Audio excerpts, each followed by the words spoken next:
She was invisible her whole life, until the night a Mafia king looked at her like she was the only person in the room. Lena Hart never asked to be seen by Marco De Luca, the man everyone feared.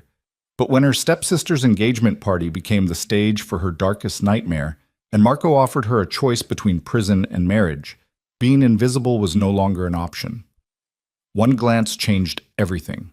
One deal sealed her fate. This is the story of a girl who had nothing, and the ruthless man who saw everything she could become. If you're ready for a story about power, survival, and the dangerous line between protection and possession, stay with me until the end. Hit that like button and drop a comment telling me what city you're watching from. I want to see how far Lena's story travels. The crystal chandeliers threw fractured light across the ballroom like shattered stars, each prism catching the laughter and champagne toast of Manhattan's elite. Lena Hart moved through the crowd like smoke, present but unnoticed, a shadow in a black catering uniform among women draped in silk and diamonds. Her hands balanced a silver tray of hors d'oeuvres, her eyes downcast, her existence a practiced disappearing act she'd perfected over 23 years of being unwanted. The party celebrated her stepsister's engagement, though no one would know Lena and Vivian Hart shared anything beyond a last name. Vivian stood at the center of the room in a dress that cost more than Lena earned in a year, her blonde hair swept into an elegant twist, her laugh bright and performative. She was everything their stepmother, Patricia Hart, had groomed her to be: polished, connected, destined for greatness. Lena was the mistake, the reminder of her father's first marriage, the daughter he'd loved before he died and left her to Patricia's mercy. "More champagne," a woman snapped, thrusting an empty glass toward Lena without looking at her face. Lena took it with a murmured acknowledgement that went unheard. She'd learned long ago that people like these didn't see service staff as human. They saw furniture that occasionally moved. She made her way back toward the service corridor, her shoulders tight with the familiar ache of being both present and erased. The marble floors gleamed beneath her sensible black shoes, shoes she'd bought herself because Patricia certainly wouldn't spend money on the help, even if that help was technically her stepdaughter. The irony wasn't lost on Lena. She lived in the Hart mansion, bore the Hart name, and had nothing. "Did you see the ring?" one of the catering staff whispered as Lena entered the kitchen. "It's got to be 15 carats, maybe more." "I heard he's connected," another replied, voice dropping. "Like, seriously connected. Vivian Hart's marrying into the De Luca family." The name sent a ripple through the kitchen. Even Lena, who avoided the news and kept her head down, knew that name. The De Lucas weren't just wealthy. They were powerful in ways that made politicians nervous and prosecutors careful. They owned half of Manhattan's real estate, controlled interests in shipping and construction, and everyone knew the legitimate businesses were just the visible surface of something much deeper and darker. Marco De Luca was supposed to arrive tonight. The groom himself, come to claim his glittering prize. Lena refilled her tray and pushed back through the service door, telling herself it didn't matter. None of this mattered to her. She would work this party, collect her small paycheck from the catering company, and return to her room in the mansion's forgotten wing, where she could breathe without Patricia's disapproval or Vivian's casual cruelty. She'd survived this long by being invisible. She'd survive tonight the same way. The energy in the ballroom shifted before Lena understood why. Conversations didn't stop exactly, but they changed, became more performative, more aware. Women adjusted their posture, men straightened their spines. The air itself seemed to tighten with anticipation. He entered like a storm front, dark and inevitable. Marco De Luca was not what Lena expected. The society pages showed a handsome man in expensive suits, always photographed at charity galas or business events, his smile calculated and cold. In person, he was something else entirely. Tall, broad-shouldered, moving with the kind of controlled power that came from absolute certainty.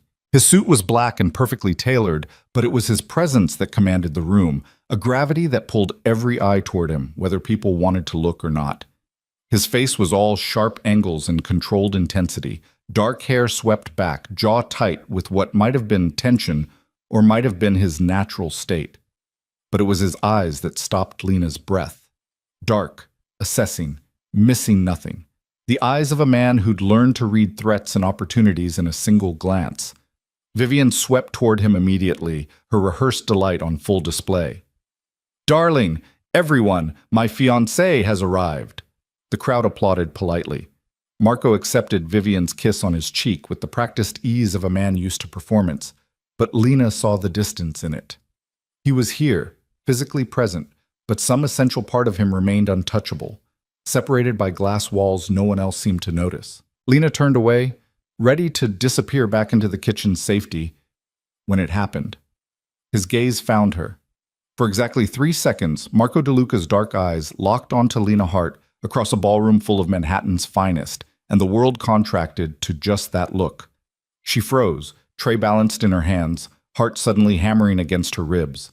His expression didn't change. No smile, no recognition, nothing that anyone else would notice. But something in that look pinned her in place like a butterfly to cork. He saw her, actually saw her, in a way no one had in years. Then Vivian touched his arm, reclaiming his attention with a practiced laugh, and the moment shattered. Marco turned toward his fiancée, his expression smoothing into polite interest, and Lena forced her feet to move, carrying her tray and her racing pulse toward the safety of the service corridor. She told herself it meant nothing. Men like Marco DeLuca didn't notice girls like her. It was a fluke, a random sweep of the room that happened to land on her for a heartbeat. By tomorrow, he wouldn't remember her face. But her hands shook as she set down the tray, and she couldn't explain the certainty settling in her chest. Something had just changed, and she didn't understand what. The party continued for hours. Lena worked mechanically, offering champagne and canapés, clearing empty glasses, existing in the margins. Patricia Hart held court near the terrace, her arm linked with Vivian's, both of them glowing in the reflected power of the DeLuca name. No one looked at Lena. No one ever did. Except once more, near midnight, when she emerged from the kitchen and found Marco DeLuca standing alone near the windows, his broad back to the party, staring out at the Manhattan skyline. The crowds had thinned slightly, guests clustering in small groups, the energy shifting from performance to genuine conversation lubricated by expensive alcohol. Lena should have walked past, should have kept her eyes down and her presence invisible. But something made her pause. Perhaps the isolation he wore like armor, the way he stood apart even in the center of his own engagement party. He turned before she could retreat, those dark eyes finding her again with unnerving precision. "You work for the catering company," he said. It wasn't a question. His voice was deep, controlled, with the kind of quiet authority that made volume unnecessary. "Yes, sir." Lena's voice came out steadier than she felt. "Can I get you anything?" "Your name." The request surprised her. "Lena." "Lena," he repeated, as if testing the weight of it. "You're Patricia Hart's stepdaughter." Ice flooded her veins. How did he know that? She'd never met this man, never been introduced, never been acknowledged as part of the Hart family in any public way. Patricia made sure of that. Yes, she managed. Marco studied her with an intensity that felt physical, like he was cataloging every detail of her face, her posture, the way she held herself ready to disappear. "You don't look like your sister." "Stepsister," Lena corrected automatically, then immediately regretted the impulse to clarify. "We're not related by blood." "No," Marco agreed quietly. "You're nothing alike." Something in his tone made it sound less like an insult to Vivian and more like an observation about Lena herself. Before she could process that, Vivian's laugh rang out across the room, high and performative, and Marco's attention shifted past Lena's shoulder. "Enjoy the party," he said, dismissing her with the same polite distance he'd probably use with any staff member. Lena nodded and walked away, her heart still racing, her mind spinning. He knew who she was. Somehow, Marco DeLuca had known exactly who she was, despite every effort Patricia had made to erase Lena's connection to the Hart name. The question was why he'd bothered to find out. She didn't see him again that night. By 2 a.m, the party had wound down, the elite drifting toward their drivers and their townhouses, leaving behind empty champagne bottles and the detritus of extravagance. Lena helped the catering staff clean, her body exhausted but her mind unable to quiet. When she finally made it back to the mansion an hour later, walking the 15 blocks because the subway was faster than waiting for Patricia to acknowledge she might need transportation, she found the house dark except for a single light burning in Patricia's study. Lena climbed the servants' stairs to her room in the mansion's east wing, the part that used to house actual servants back when the Hart fortune was built on shipping and real estate instead of Patricia's strategic social climbing. Her room was small but private, furnished with cast-offs and overlooked in the general maintenance of the house. The radiator clanked, the window leaked cold air, but it was hers. She should have slept. Dawn would come in a few hours, and she had a shift at the bookstore where she worked days, the job that actually paid enough to save a little money each month toward the escape she'd been planning since she turned 18. But sleep wouldn't come. She kept seeing those dark eyes across the ballroom, kept hearing the certainty in his voice. When he'd said her name, Marco DeLuca knew who she was. And Lena had no idea what that meant, or why it terrified her almost as much as it intrigued her. The answer came 3 days later, delivered not by Patricia's usual cutting remarks or Vivian's casual cruelty, but by a man in a dark suit who appeared at the bookstore during Lena's afternoon shift. "Lena Hart?" he asked, his tone professionally neutral. "Yes?" Lena looked up from the stack of books she'd been shelving, instinct already telling her to be wary. "Mr. DeLuca requests a meeting. Tonight, 8 o'clock. He handed her a card with an address in Midtown. "A car will collect you at 7:30 from your residence." Before Lena could respond, before she could ask why or how or explain that she couldn't possibly, the man was gone, disappearing between the stacks like he'd never been there at all. Lena stared at the card, her hands numb. The address was a private club, the kind of place she'd never be allowed to enter on her own. The kind of place where men like Marco DeLuca made decisions that shaped the city. She should refuse, should ignore the summons and pretend it never happened. But the card felt heavy in her hand, and somewhere beneath the fear, curiosity burned. Marco DeLuca wanted to see her specifically, wanted to meet with her away from Vivian and Patricia and the glittering performance of their engagement. Lena tucked the card into her pocket and finished her shift in a daze, her mind racing through possibilities, none of them good. At 7:15 that evening, she stood in her small room, staring at the limited options in her closet. She owned exactly 2 dresses nice enough for anything beyond casual wear, both bought secondhand, both simple and forgettable. She chose the black one. It seemed appropriate for whatever this meeting would bring, and pulled her dark hair into a neat bun. In the mirror, she looked pale and tired, the purple shadows under her eyes testament to 3 nights of minimal sleep. But her hands were steady as she applied minimal makeup, and her expression was calm. She'd spent years learning to hide fear. Tonight was just another performance. The car arrived exactly at 7:30, a sleek black sedan with tinted windows. The driver said nothing, just opened the door and waited for Lena to slide into the leather interior. The ride to Midtown took 20 minutes through evening traffic, and Lena spent every second trying to prepare herself for something she couldn't begin to predict. The club occupied the top 3 floors of a building that looked unremarkable from the street, intentionally so, Lena suspected. The driver escorted her through a private entrance, into an elevator that required a key card, up to a floor where the doors opened onto understated luxury. Dark wood panels, soft lighting, the quiet murmur of wealth and power conducting business away from public eyes. A hostess, who looked like she'd stepped from a fashion magazine, guided Lena through the main room toward a private dining area in the back. Marco DeLuca sat alone at a table set for 2, his attention on a tablet until Lena entered. Then those dark eyes lifted, and once again she felt the weight of being truly seen. "Lena," he said, standing with fluid grace, "thank you for coming." As if she'd had a choice. As if women like her said no to men like him. "Mr. DeLuca," Lena replied, her voice steady despite the adrenaline coursing through her veins. "Marco," he corrected. "Please, sit." She did, perching on the edge of the leather chair, her back straight, every instinct screaming at her to be ready to run, even though she knew she couldn't. The dining room was private, the door closed, and she was entirely at his mercy whether she ran or not. Marco studied her for a long moment, his expression unreadable. Finally, he spoke. "I'm going to tell you something, and I need you to listen carefully without interrupting. When I'm finished, you can ask questions. Agreed?" Lena nodded, her throat tight. 3 months ago, Marco began, his voice even and factual. Someone began embezzling funds from a charitable foundation your family controls, the Hart Foundation for Youth Services. The thefts were sophisticated, routed through shell companies and offshore accounts designed to look like legitimate operating expenses. The total stolen is approximately $3 million. Lena's breath caught. She knew the foundation. Her father had established it before he died, funding after-school programs and scholarships. Patricia had taken control of it after his death, but Lena had never been involved in its operations. The embezzlement was discovered 2 weeks ago during a routine audit, Marco continued. The evidence trail leads directly to you. What?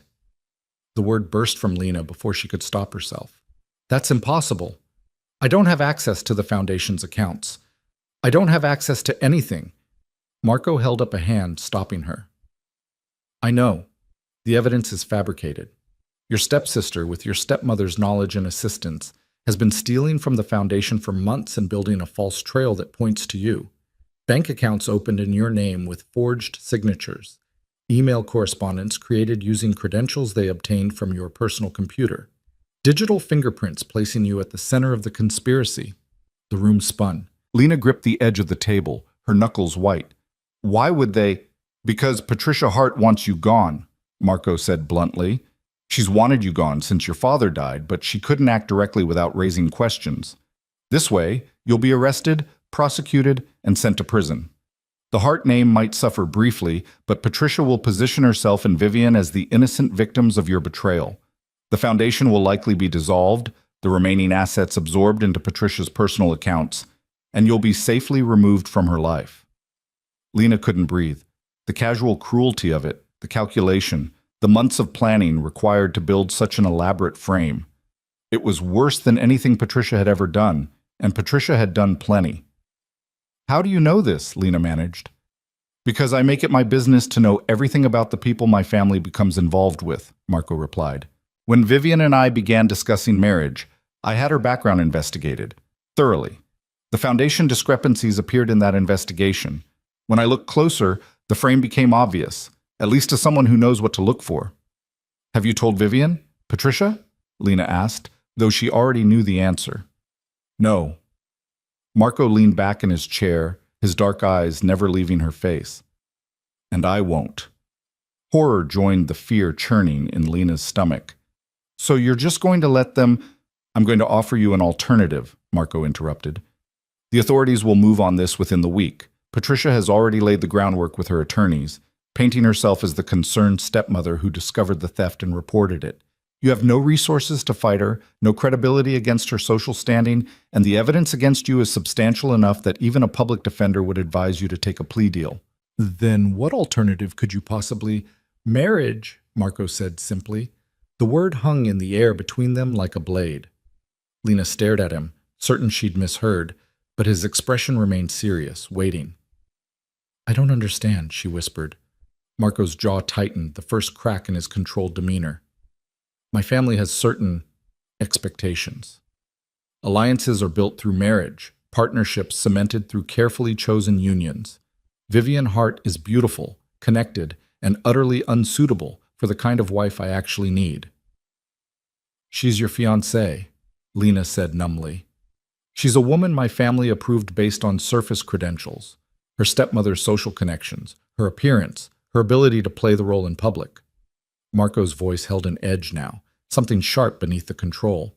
What my family doesn't understand is that I need someone intelligent, someone capable of discretion, someone who can navigate complex situations without drawing attention. Vivian is none of those things. She's a trophy, and I don't need a trophy. I need a partner. And you think I'm— Lena couldn't even finish the sentence. It was absurd. She was nobody, nothing, invisible. You've survived years in Patricia Hart's house with your dignity intact, Marco said quietly. You've endured cruelty and erasure, and you haven't broken. You work 2 jobs, save your money, and plan an escape you think no one notices. You're intelligent, observant, and you've learned to be invisible when necessary, which is exactly the skill set I need. You investigated me, Lena realized, the violation of it settling over her shoulders like ice water. Yes. Marco didn't apologize. I investigate everyone. It's how I stay alive. The casual acknowledgement of danger, of a life where survival required constant vigilance, should have terrified her. Instead, Lena found herself cataloging facts with the same numb clarity that had gotten her through every crisis Patricia had engineered.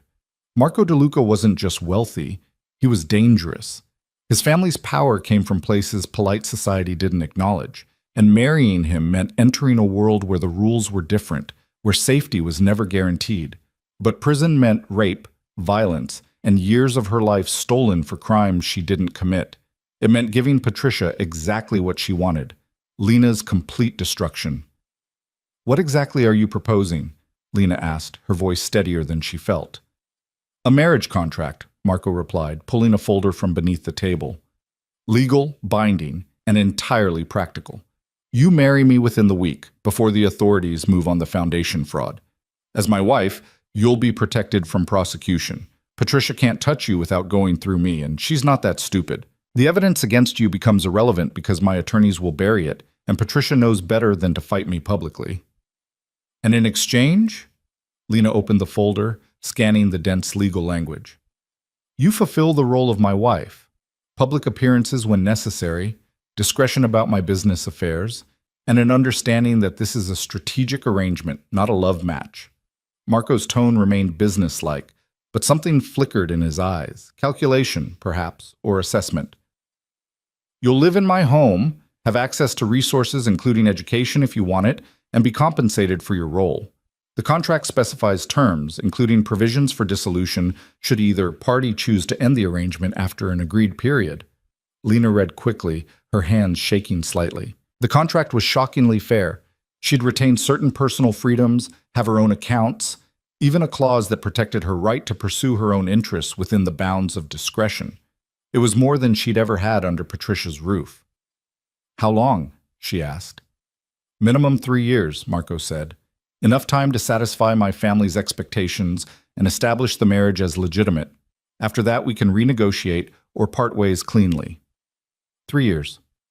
3 years as the wife of a man she didn't know, in a world she didn't understand, playing a role she'd never imagined, or however many years a prison sentence for embezzlement would bring. I need time to think, Lena said, though they both knew she had no time at all. You have until tomorrow night, Marco replied. After that, the window closes. Patricia moves forward, and you'll be arrested by the end of the week. He stood, buttoning his suit jacket with precise movements. A car will be outside your residence tomorrow at 8. If you get in, we proceed. If you don't, I'll know you've made your choice, and I won't interfere further. Why? The question burst from Lena before she could stop it. Why offer me this at all? You could marry anyone. Why help me? Marco looked at her for a long moment, his dark eyes unreadable. Because I don't like being sold a lie, he said finally. Vivian and Patricia presented themselves as a certain kind of alliance, and the reality doesn't match. I'm a businessman, Lena. When a deal doesn't meet specifications, I find a better option. And I'm the better option, Lena said flatly, still not quite believing it. You're the honest option, Marco corrected. You don't pretend to be something you're not. You don't lie about your circumstances or your capabilities. In my world, that's rarer than you'd think, and exponentially more valuable. He moved toward the door, then paused. The car tomorrow. 8 o'clock. The choice is yours. Then he was gone, leaving Lena alone in the private dining room with a contract that offered salvation or damnation and exactly 24 hours to decide which. She sat there for a long time, the silence pressing against her ears, her mind spinning through impossible calculations. Every option was terrible. Every choice led somewhere dangerous. But only one option let her keep fighting. Only one option gave her a chance. Lena took the contract and walked out of the club into the Manhattan night, the winter air sharp against her face, the city lights blurring through tears she refused to let fall. Tomorrow at 8, a car would arrive. And Lena Hart, the invisible girl who'd spent her whole life disappearing, would have to decide whether to step into the light, and into a marriage with a man who saw her as a transaction, a solution to a problem, a better option than the lie he'd almost bought. The walk back to the Hart mansion took 40 minutes, But Lena barely felt the cold. Her mind was chaos and calculation, fear and stubborn refusal to let Patricia win. By the time she climbed the servant's stairs to her room, she'd made her decision. She spent the night packing her few possessions into 2 bags, everything she owned, everything that mattered, fitting neatly into a space small enough to carry. When dawn broke over Manhattan, painting the sky in shades of pink and gold, Lena sat by her window and watched the city wake up. Somewhere out there, Marco DeLuca was preparing for her answer. Somewhere in this mansion, Patricia was sleeping peacefully, confident in her victory, certain that Lena's destruction was inevitable. And somewhere inside herself, Lena found the rage she'd been suppressing for years, the anger at being erased, dismissed, treated like something disposable. Patricia wanted her gone, wanted her destroyed, eliminated, removed from the Hart legacy like she'd never existed. But Lena Hart was done disappearing. At 7:30 that evening, she carried her bags downstairs. Patricia was in the drawing room with Vivian, both of them dressed for some social engagement, neither acknowledging Lena's presence as she passed. Lena stepped outside into the December cold at exactly 7:55. The street was quiet, lined with brownstones and bare trees, the kind of neighborhood where old money lived quietly and people minded their own business. At exactly 8 o'clock, the black sedan pulled up to the curb. The driver stepped out, opened the rear door, and waited. Lena looked back at the Hart mansion one final time, at the home that had never been home, at the family that had never been family, at the life she was about to leave behind forever. Then she picked up her bags, walked to the car, and got in. The door closed with a solid click. The driver returned to his seat, pulled smoothly into traffic, and drove her toward whatever came next. Lena didn't look back again. The sedan moved through Manhattan with smooth precision, carrying Lena away from everything she'd known toward a future she couldn't begin to imagine. The driver maintained professional silence, and Lena was grateful for it. Her mind needed the quiet to process what she'd just done, the irrevocable choice she'd made the moment she stepped into this car.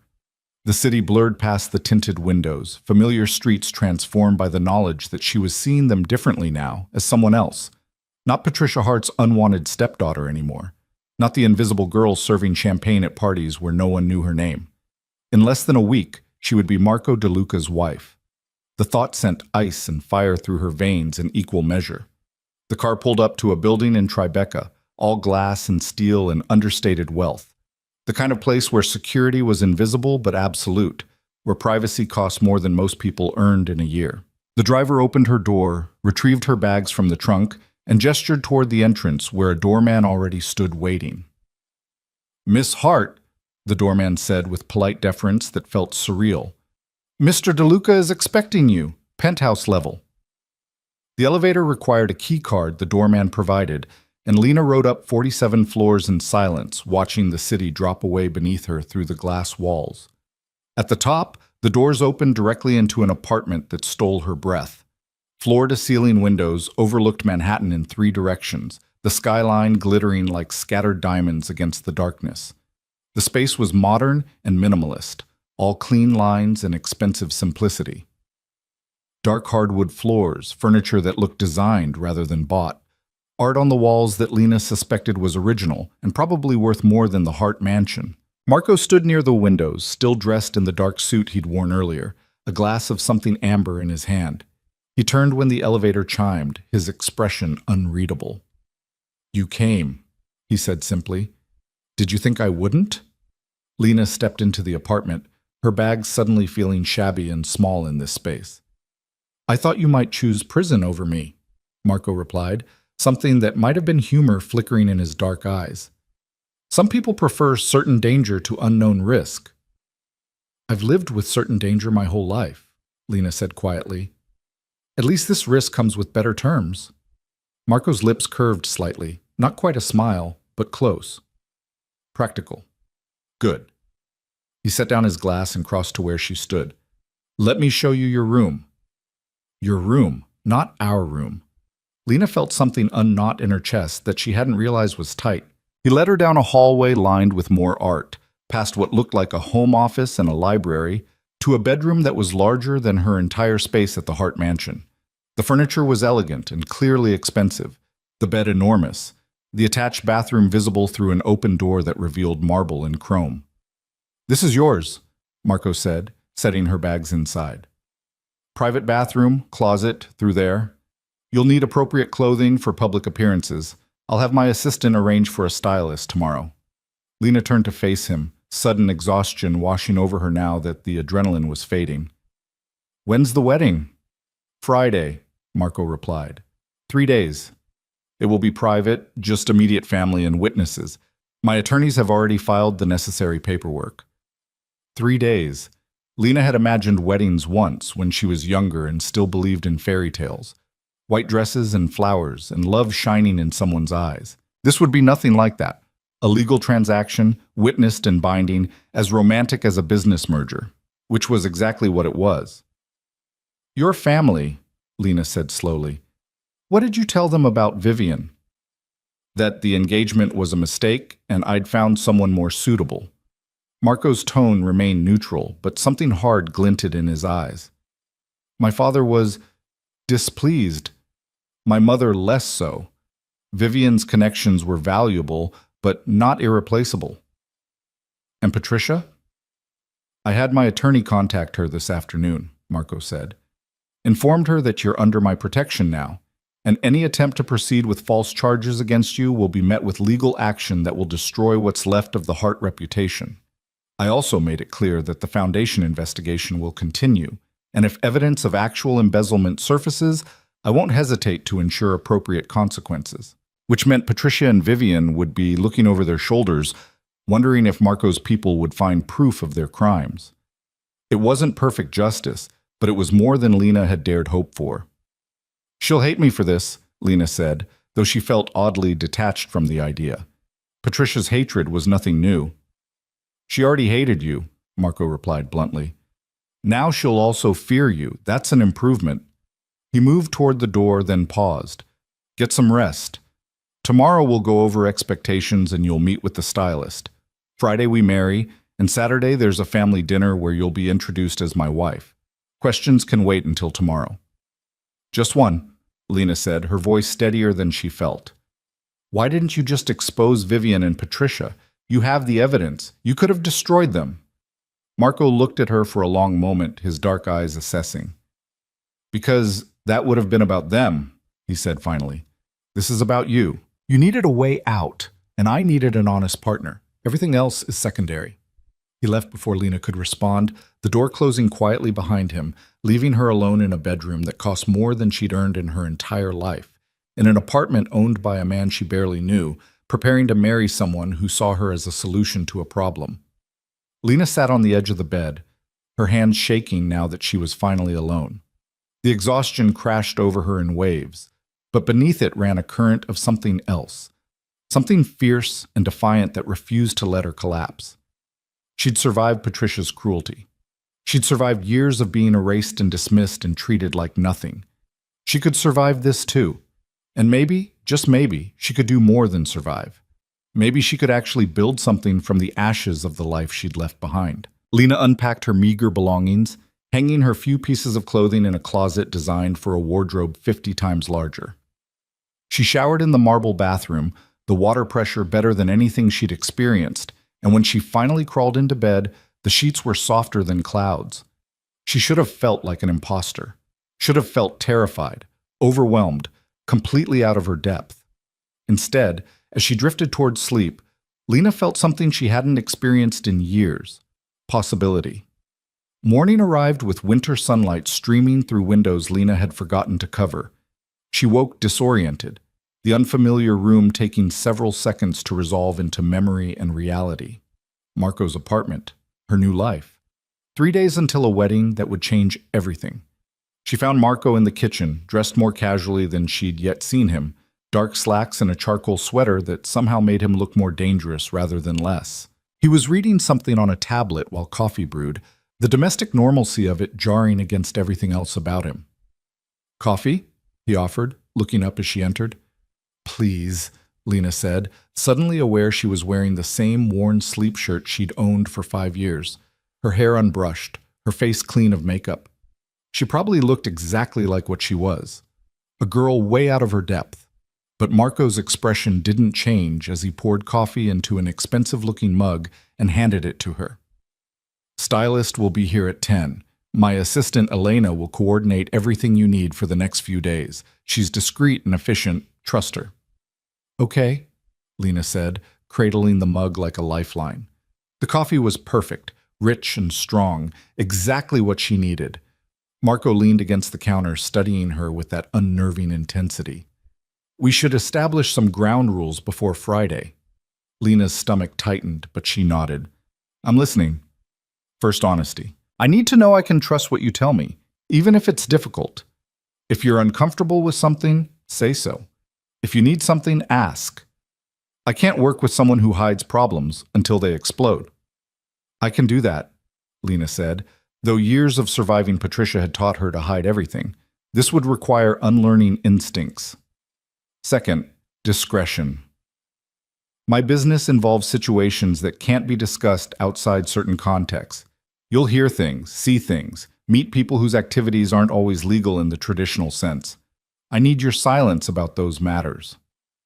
Ice water down her spine. Here was the acknowledgement of what she'd already known. Marco DeLuca's power came from places polite society pretended didn't exist. Organized crime, though he'd never used that phrase. The kind of business that made politicians nervous and prosecutors careful. "Will I be in danger?" Lena asked bluntly. "Potentially," Marco said, and she appreciated that he didn't lie. "Less danger than you'd face in prison, and I'll ensure you have protection.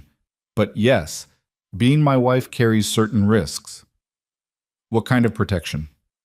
"Security. Bodyguards when you're out alone, though they'll be discreet.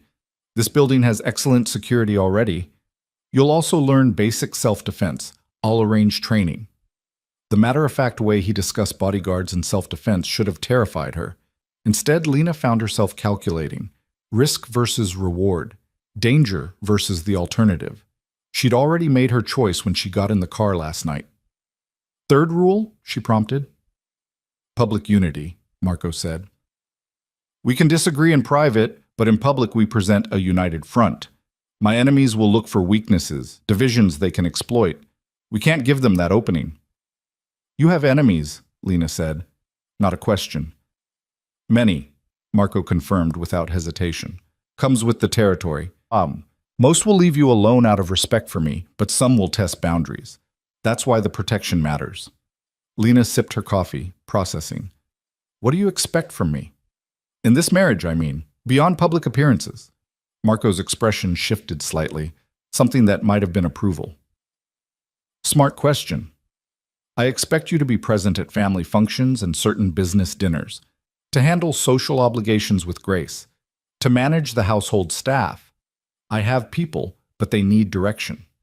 Beyond that, your time is your own. If you want to continue your education, pursue interests, work in some capacity, that's acceptable as long as it doesn't conflict with discretion requirements." "And you?"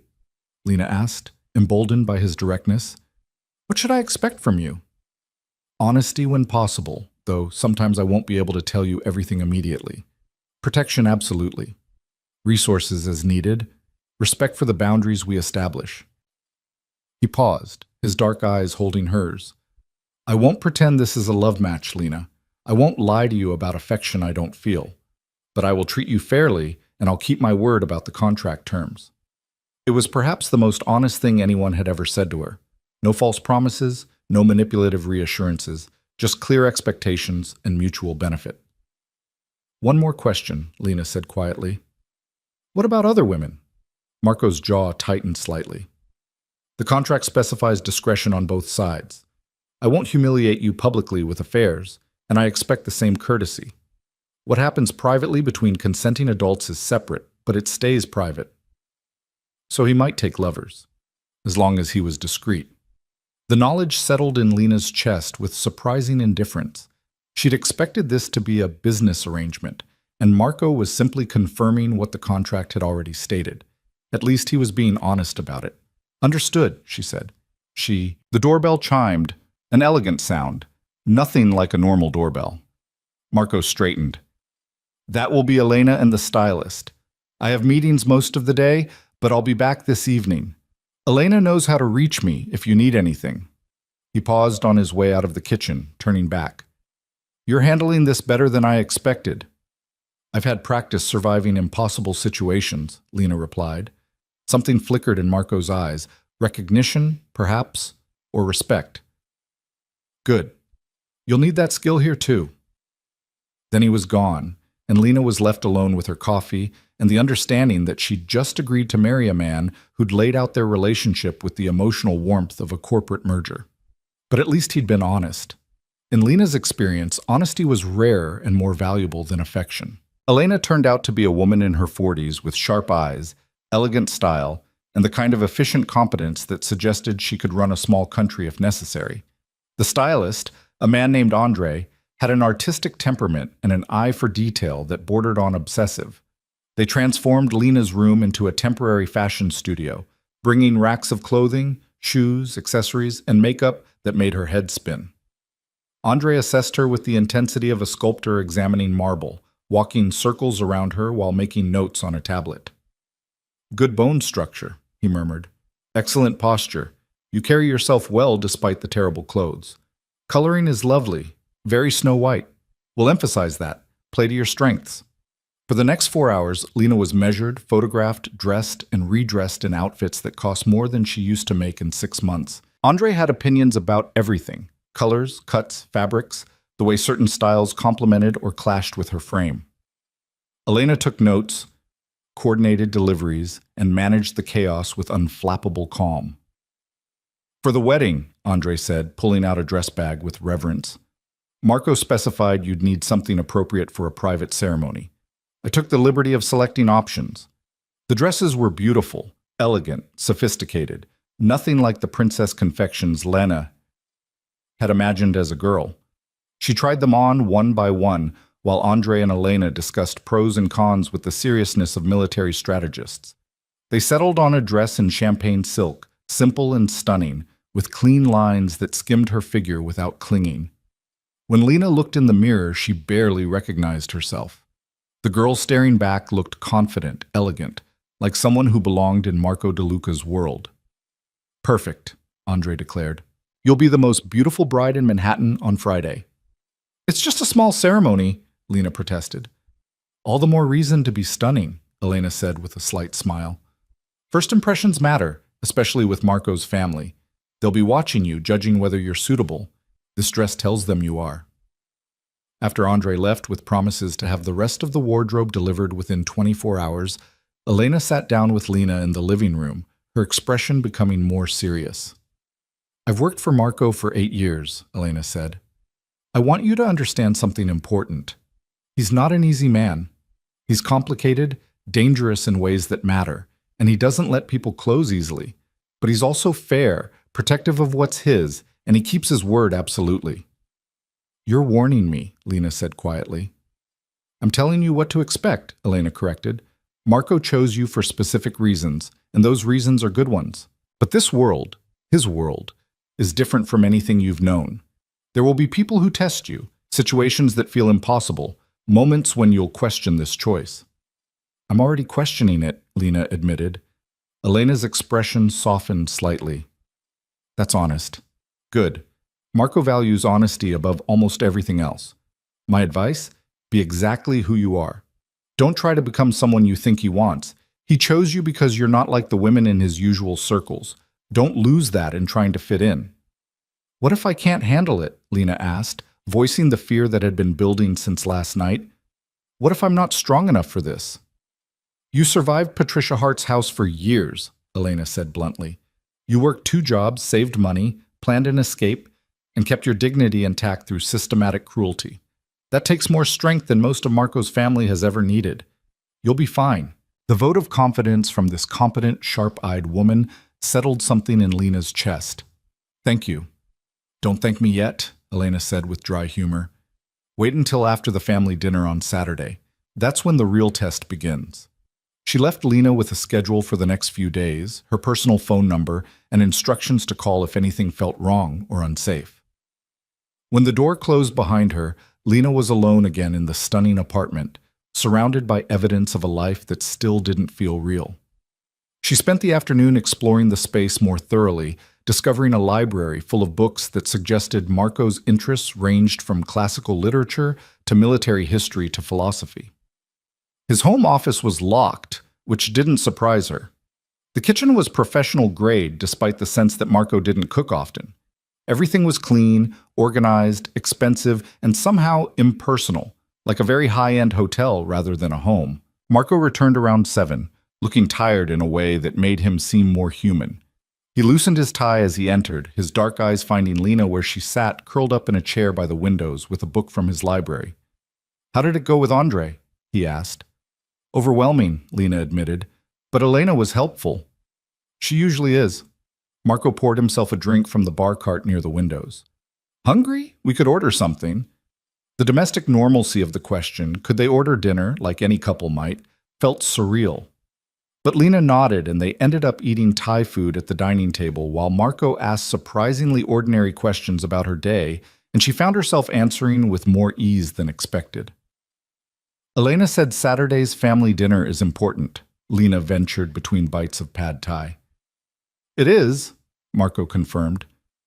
"My parents will be evaluating whether you're suitable.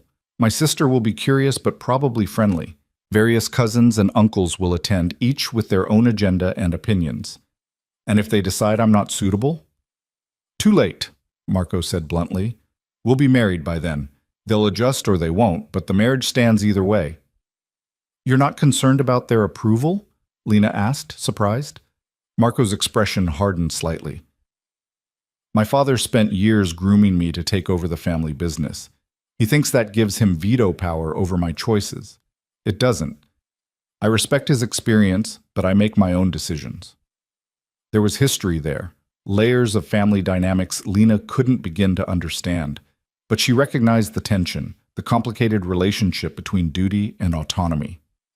"Tell me about your family," she said impulsively, "so I'm not walking in completely blind." Marco considered her for a moment, then nodded slowly. "My father, Vincent, built our current power base.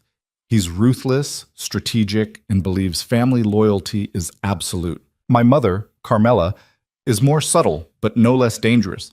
She reads people better than anyone I know." "Your sister?" "Isabella, 2 years younger, married to one of my father's lieutenants.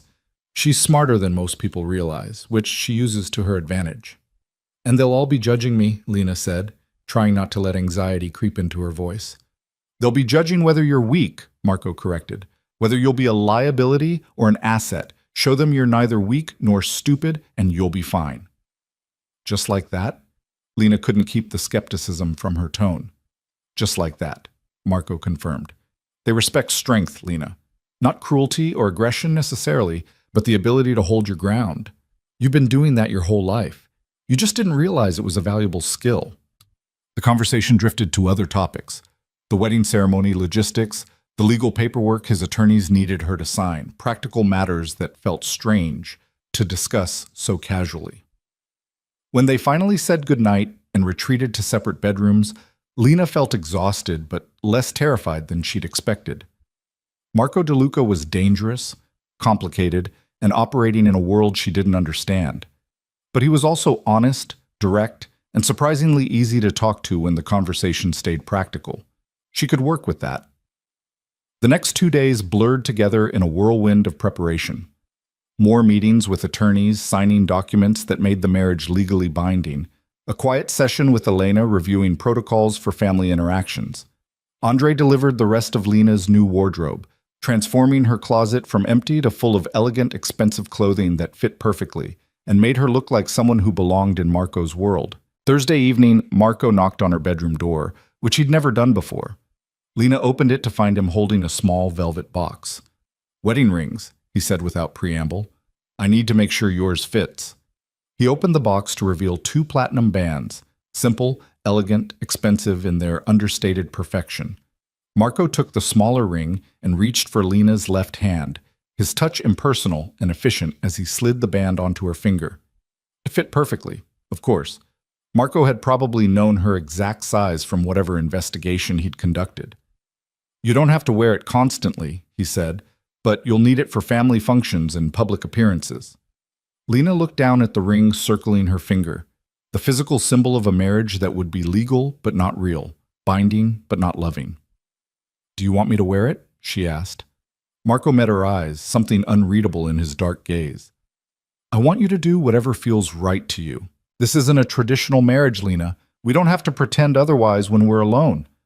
But the ring stayed on her finger that night, and Lena caught herself touching it nervously as she tried to sleep, turning it around and around, feeling the weight of tomorrow settling over her like snow. Friday morning arrived clear and cold, winter sunlight making Manhattan glitter like it was celebrating. Lena woke early, her stomach tight with nerves, and found Marco already awake, dressed in a dark suit that was probably custom tailored and definitely cost more than a car. "Ready?" he asked when she emerged from her room, wearing the champagne silk dress that made her look like someone else entirely. "No," Lena admitted honestly, "but I'm here anyway." Marco's lips curved in that almost smile she was learning to recognize. "Good answer. The car's waiting." The ceremony took place at City Hall, witnessed by Elena and Marco's attorney, a man named Richard who treated the proceedings with the same efficiency he'd probably use for any legal transaction. The official who married them was pleasant and professional, reading the vows with practiced ease. When it came time for Lena to say, "I do," her voice was steady despite her racing heart. Marco's voice was calm and certain, like he made binding legal commitments every day. Maybe he did. The kiss was brief, perfunctory, their lips barely touching before Marco stepped back with the same control he brought to everything. If the official noticed the lack of warmth, she didn't comment. And just like that, Lena Hart became Lena DeLuca. The walk out of City Hall felt surreal, like she was floating outside her body, watching someone else leave that building as a married woman. The winter air hit her face, sharp and clarifying, grounding her back into reality. "How do you feel?" Marco asked as they settled into the car. "Like I just signed my life away to a stranger," Lena said honestly. "You did," Marco agreed without sympathy, "but you also just guaranteed Patricia Hart can never touch you again." "Fair trade?" Lena looked down at the platinum ring on her finger, now joined by a second band that Marco had slid on during the ceremony. "Ask me again in a year." "Fair enough," Marco said, and they rode back to the apartment in silence, legally bound but emotionally distant, married but not intimate, partners but not lovers. Tomorrow they'd face his family. Tonight, they were just two people who'd made a calculated choice, living with the consequences and hoping they'd calculated correctly. Lena stood at the windows that night, looking out at Manhattan glittering below, her reflection ghosted in the glass, wearing a wedding dress and platinum rings that felt both foreign and permanent. She was Marco DeLuca's wife now, and tomorrow she'd find out what that really meant. Saturday arrived with heavy clouds threatening snow, the kind of weather that made Manhattan feel smaller, more intimate, as if the city itself was holding its breath. Lena stood in front of the full-length mirror in her bedroom, studying the woman looking back at her with critical eyes that still struggled to reconcile the reflection with reality. The dress Elena had selected was deep burgundy, elegant without being flashy, the kind of thing that whispered money rather than shouting it. Her dark hair was swept into a smooth chignon, her makeup subtle but polished, and the platinum rings on her left hand caught the light every time she moved. She looked like someone who belonged at a DeLuca family dinner, which was precisely the point. She looked nothing like the invisible girl who'd served champagne just 2 weeks ago. "Almost ready?" Marco's voice came from the doorway, and Lena turned to find him watching her with that assessing gaze she was learning to read. He was looking for weaknesses, cracks in her composure, anything that might signal she wasn't prepared for what was coming. "As ready as I'll ever be," Lena replied, her voice steadier than her pulse. Marco stepped into the room, and she noticed he was carrying a velvet box, similar to the one that had held their wedding rings. "One more thing," he said, opening it to reveal a stunning diamond necklace, the stones arranged in an elegant pattern that probably cost more than most houses. Lena's breath caught. "That's expected," Marco finished. "My mother will notice if my new wife doesn't wear appropriate jewelry to her first family dinner. This was my grandmother's. Wearing it sends a message about your position in the family." He moved behind her, and Lena felt the cool weight of the diamonds settle against her collarbone as Marco fastened the clasp with practiced efficiency. His fingers barely brushed her skin, but she felt the contact like electricity, her body hyper-aware of his proximity. "There," he said, stepping back. "Now you look the part." Lena met his eyes in the mirror. What if looking the part isn't enough? "It won't be," Marco said bluntly. "They'll test you, push to see where you break.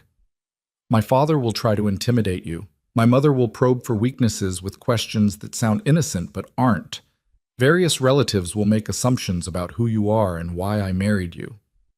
"Reassuring," Lena said dryly, trying to ignore the anxiety tightening her chest. Marco's expression softened almost imperceptibly. "You've survived worse, Lena. Patricia Hart spent years trying to break you, and you're still standing. My family is dangerous in different ways, but you have something now you didn't have before." "What's that?"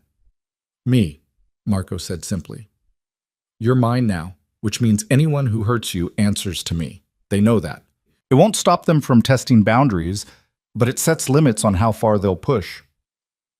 The possessive certainty in his voice should have bothered her, but instead Lena felt something loosen in her chest. Marco DeLuca might be using her for his own purposes, but he was also genuinely protective of what he considered his, and for better or worse, she was his now. "Let's go," Marco said, offering his arm with old-fashioned formality. "Time to introduce Mrs. DeLuca to the family." The DeLuca family estate was in Westchester, a sprawling property that made the Hart mansion look modest by comparison.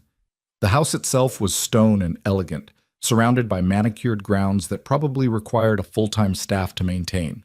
Security was visible but discreet, men in dark suits positioned at strategic points, cameras hidden in the landscaping, the sense that nothing happened on this property without someone knowing about it. The car pulled up to the front entrance and Marco helped Lena out with the kind of attentiveness that looked natural but felt rehearsed. They were performing now, she realized. From this moment until they left, every gesture, every word would be calculated and observed.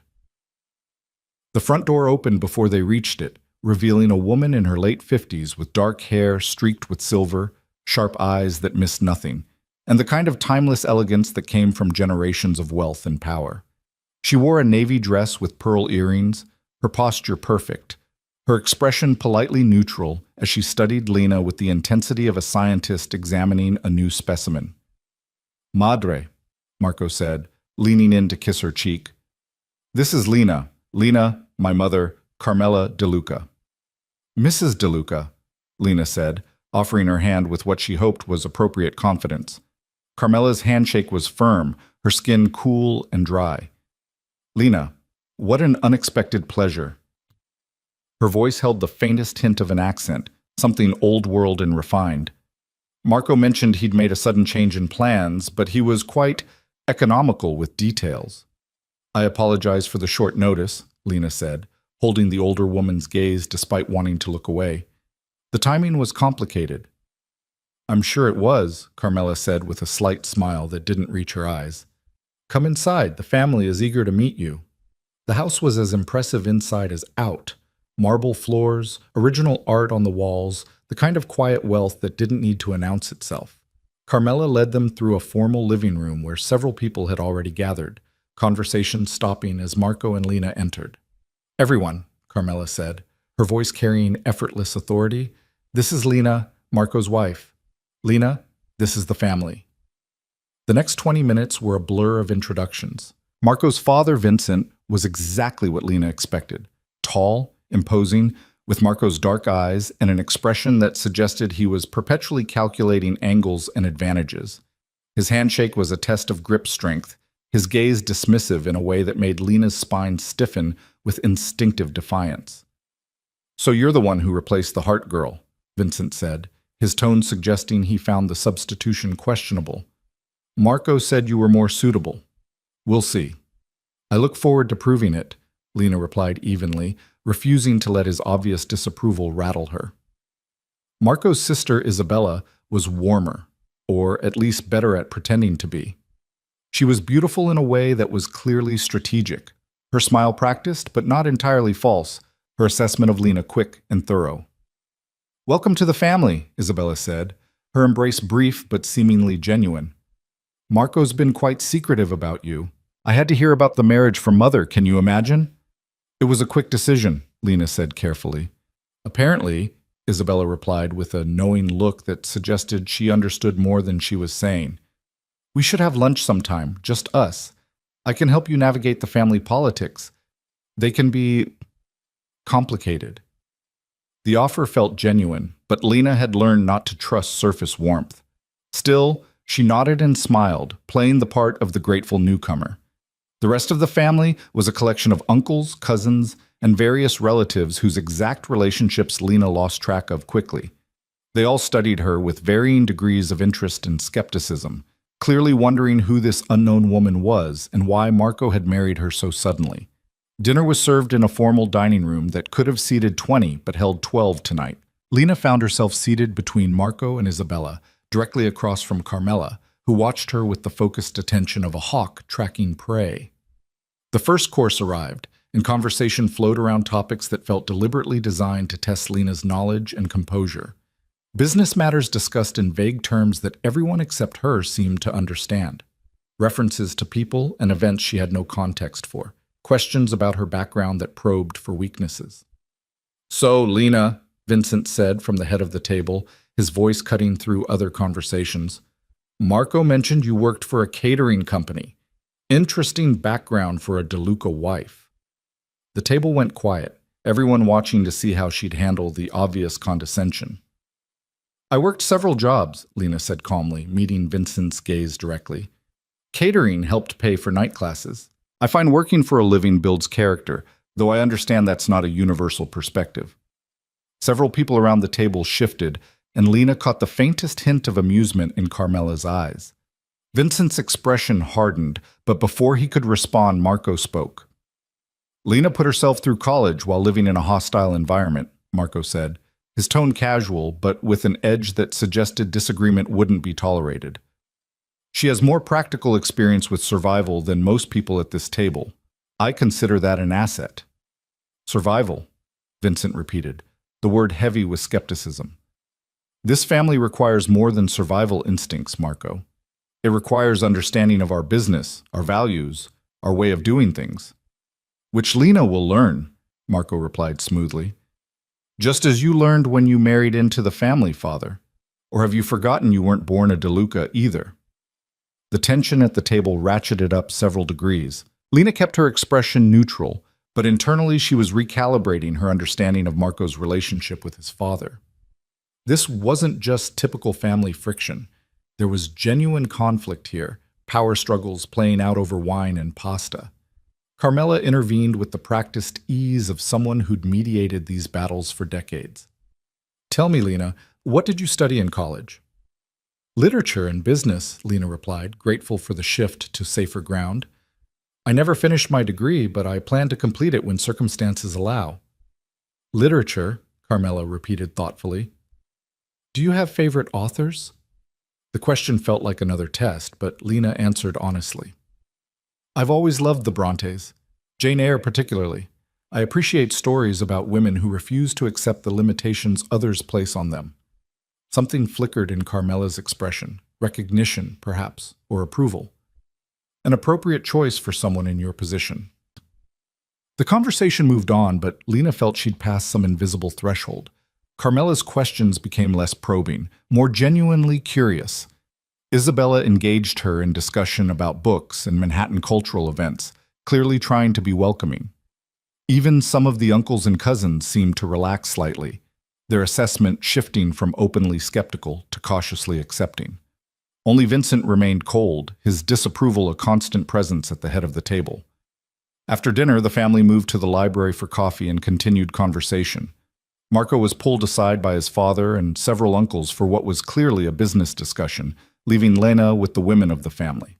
Carmela settled into a chair near the fireplace, gesturing for Lena to sit beside her while Isabella and the other women clustered in small groups around the room. You handled Vincent well, Carmela said quietly, her voice pitched for Lena's ears only. Most people either try to please him or challenge him directly. You did neither. You simply held your ground. That's wise. I had good practice, Lena replied, thinking of Patricia's years of criticism and dismissal. Yes, Marco mentioned your stepmother, Carmela said, her sharp eyes studying Lena's face. Patricia Hart. I've met her at various charity functions. A woman who values appearance over substance, I think. That's accurate, Lena said carefully. And she tried to destroy you, Carmela continued, the statement not quite a question. Framed you for embezzlement, I understand. Quite vicious, even by the standards I'm accustomed to. Lena's breath caught. How much did Carmela know? Had Marco told his mother everything, or had she conducted her own investigation? Marco told you, Lena said, deciding honesty was the safest path. Marco told me you were intelligent, resilient, and honest, Carmela corrected.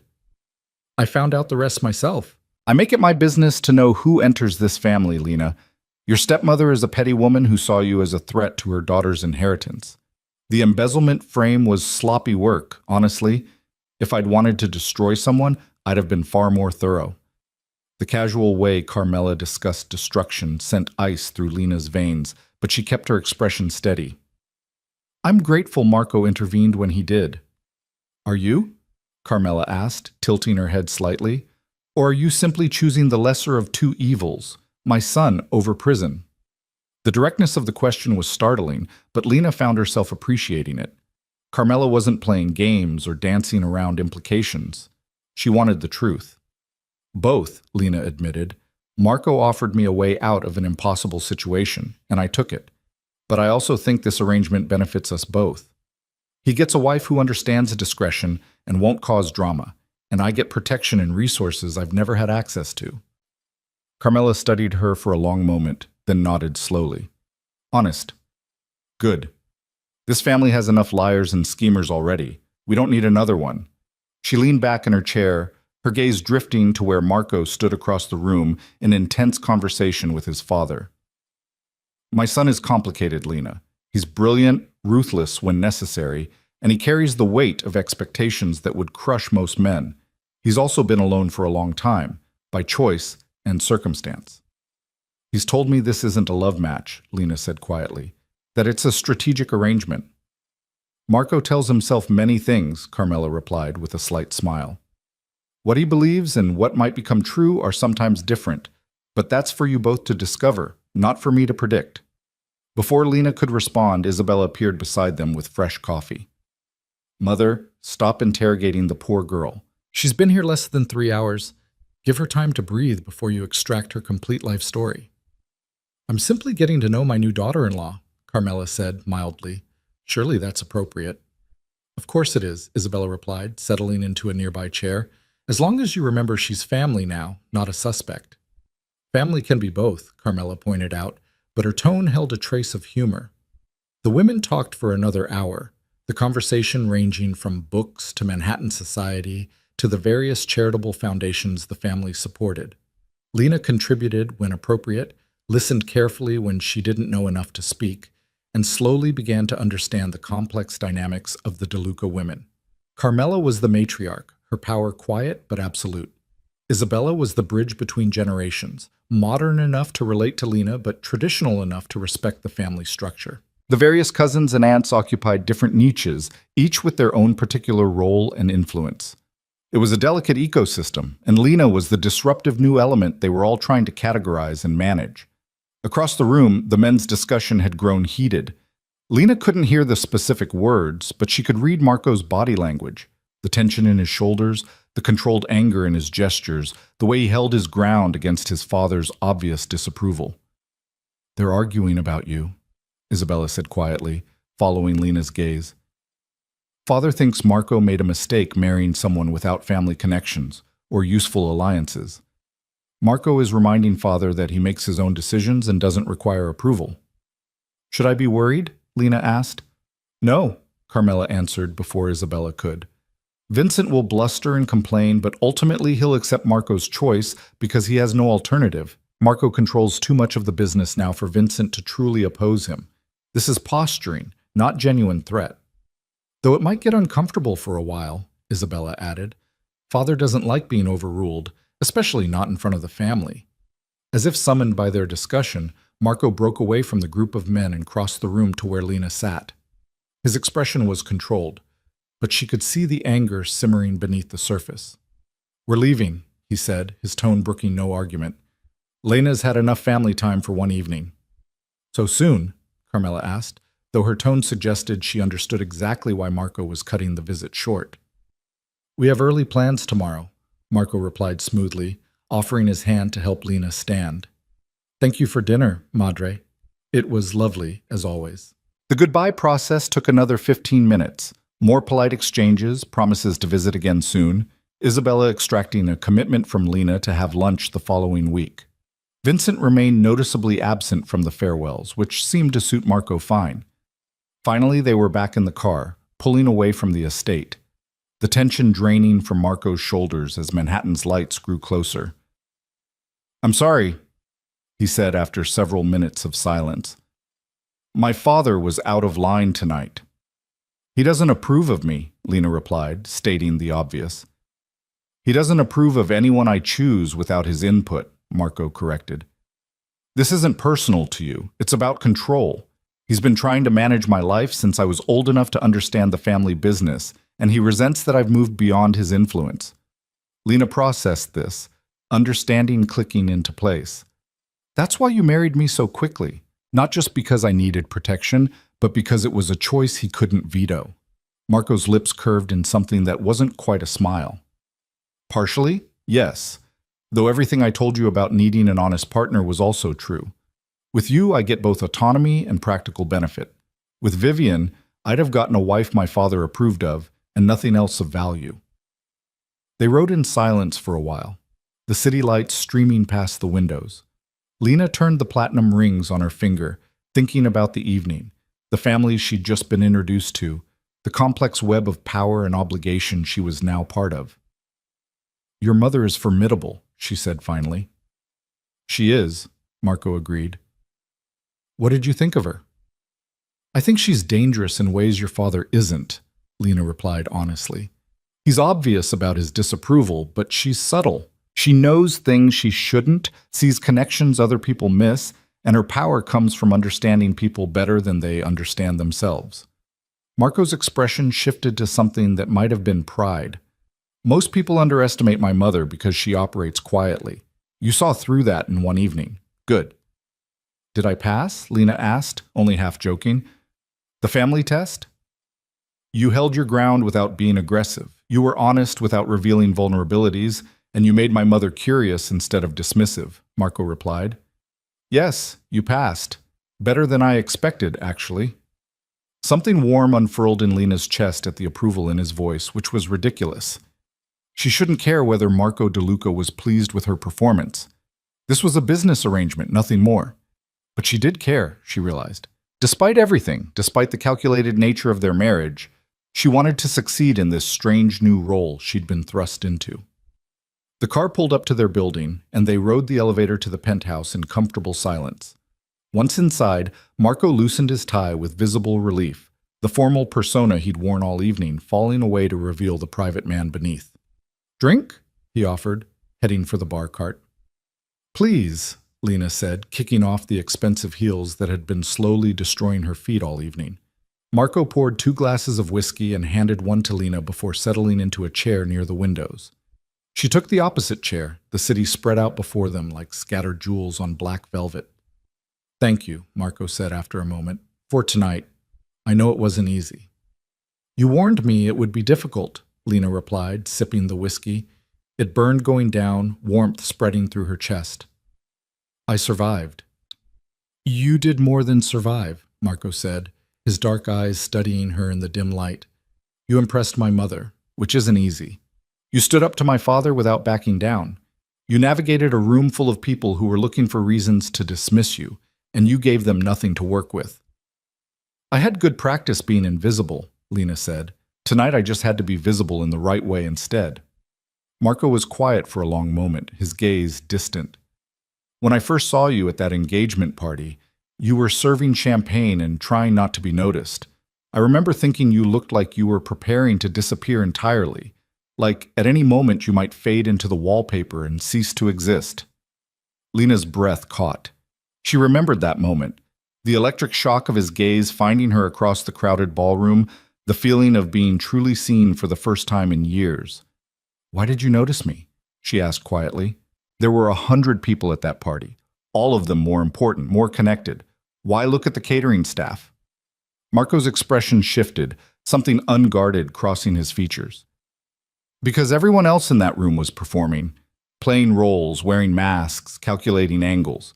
You were the only person there who wasn't trying to be seen, which made you the only genuine thing in the entire evening. The admission hung between them, more intimate than anything they'd shared since the wedding. Lena felt her pulse quicken, awareness prickling along her skin. I'm still not sure I'm what you need, she said, her voice barely above a whisper. Neither am I, Marco replied with brutal honesty. But you're what I chose, and I don't make choices lightly. He stood, setting down his glass with careful precision. Get some rest. Tomorrow we can return to normal routines, whatever those become for us. He left before Lena could respond, disappearing down the hallway to his own bedroom, leaving her alone with her whiskey and her thoughts, and the growing understanding that this marriage might be more complicated than either of them had anticipated. The following weeks developed a rhythm that surprised Lena with its normalcy. She and Marco shared breakfast most mornings, discussing plans and schedules with the ease of longtime roommates.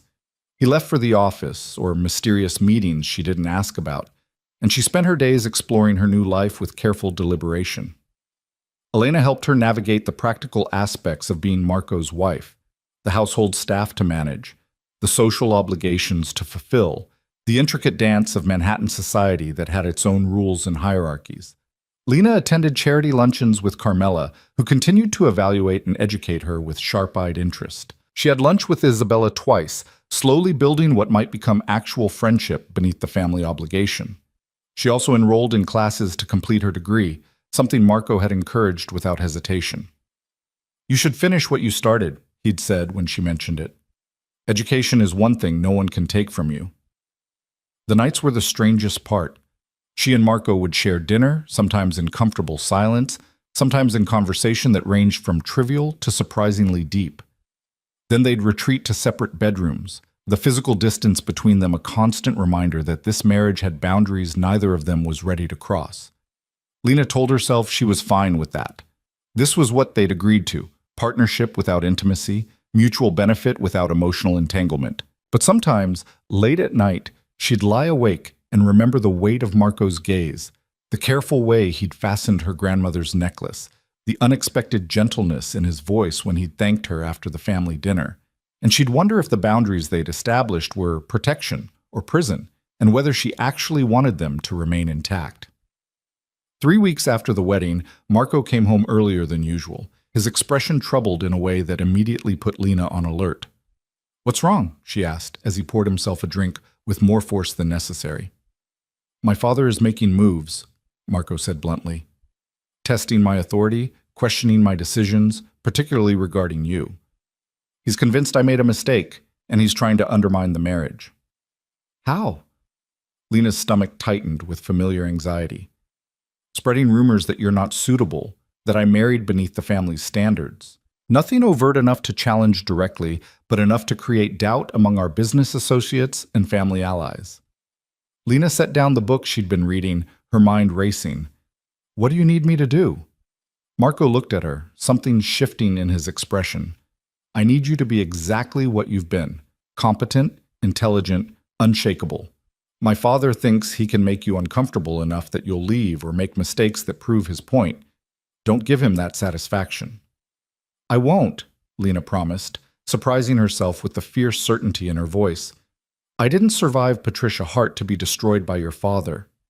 Marco's lips curved in a genuine smile, the first real one she'd seen from him. No, I don't suppose you did. He crossed the room and sat beside her on the couch, closer than he usually positioned himself. There's a business dinner next week. Important clients, several family members, including my father. It's a chance to demonstrate that we're a unified front, that our marriage is solid regardless of his disapproval. I'll be ready, Lena said. Marco studied her face for a long moment, his dark eyes searching for something. You've adapted remarkably well to this life. I expected more resistance, more difficulty. I'm good at adapting, Lena replied. It's how I survived this long. It's more than survival now, Marco said quietly. You're not just enduring this marriage, you're actually building something within it. The classes, the relationships with my mother and sister, the way you've carved out space for yourself without asking permission. That takes courage. The compliment warmed something in Lena's chest, spreading through her like sunlight. I learned from you, she admitted. You told me to hold my ground, so I am. Marco's hand moved, almost unconsciously, to brush a strand of hair from her face. The gesture was intimate, unexpected, and Lena's breath caught at the contact. He seemed to realize what he'd done and pulled back, the distance between them reasserting itself like a wall sliding into place. The dinner's Thursday, Tess, he said, his voice returning to business-like tones. Elena will help you prepare. Then he was gone, retreating to his office, leaving Lena alone with her racing heart and the ghost of his touch still warm against her skin. She sat in the quiet apartment for a long time, her fingers absently touching the spot where his hand had been, understanding settling over her like inevitability. The boundaries they'd established weren't holding. The marriage they'd designed to be purely practical was developing cracks, fissures where something more complex and dangerous was beginning to grow. And Lena wasn't entirely sure she wanted to stop it. The realization that her feelings were shifting kept Lena awake that night, staring at the ceiling while her mind spun through implications and dangers. She'd entered this marriage with clear boundaries, explicit understanding that emotional attachment wasn't part of the arrangement. Marco had been honest about what he needed, a partner, not a lover. A solution to a problem, not a romantic entanglement. But honesty didn't stop her pulse from quickening when he entered a room, or prevent the warmth that spread through her chest when he smiled, or erase the memory of his fingers brushing her face with unexpected gentleness. This was dangerous territory. Falling for Marco DeLuca meant giving him power to hurt her in ways Patricia never could, meant exposing vulnerabilities she'd spent years protecting, meant risking everything she'd carefully rebuilt in the past few weeks. And yet, as dawn painted the Manhattan skyline in shades of gold and pink, Lena couldn't quite bring herself to regret the crack in her armor. For the first time since her father died, she felt alive instead of merely surviving. The feeling terrified her, but she was done running from fear. The week leading up to the business dinner passed in a blur of preparation. Elena drilled her on the guest list, who was important, who was dangerous, who needed careful handling. Carmela called twice with advice about appropriate topics and warnings about potential pitfalls. Even Isabella checked in, offering solidarity and slightly wicked commentary about various family members who'd be attending. Uncle Tony will drink too much and say inappropriate things, Isabella warned over lunch at a cafe in Soho. Cousin Michael will try to impress you with stories about his business acumen, all of which are exaggerated. And Father will be watching for any sign you're uncomfortable or out of your depth. Sounds delightful, Lena said dryly, picking at her salad. Isabella laughed, the sound genuine. You're handling this better than I expected, you know. Most people would be intimidated by the DeLuca circus.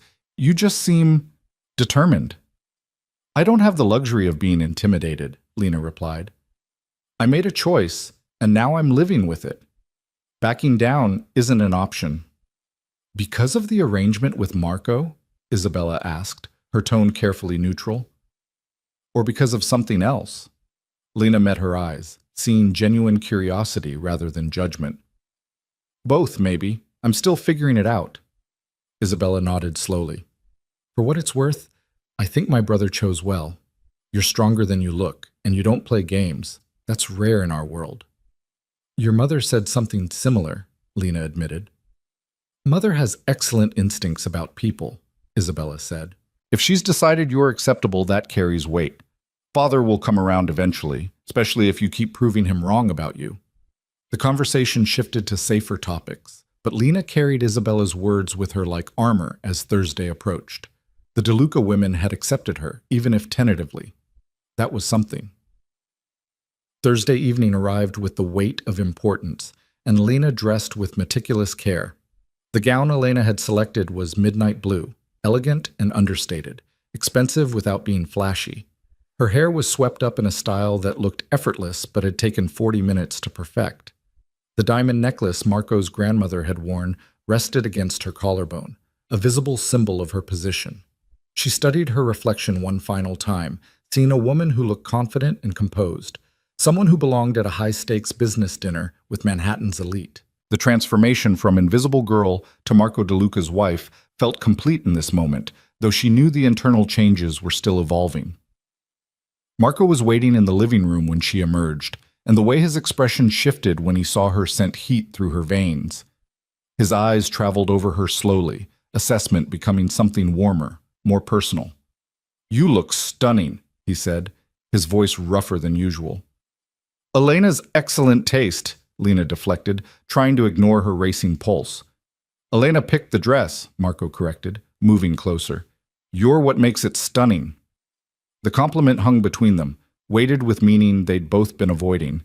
Lena held his gaze, seeing something in his dark eyes that matched the confusion and attraction churning in her own chest. Marco seemed to catch himself, stepping back with visible effort. "We should go. Arriving late sends the wrong message."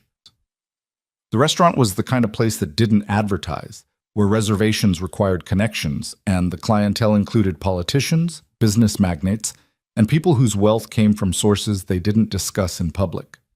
The private dining room Marco had reserved was elegant and discreet, with a table set for 16 and subtle security positioned at strategic points.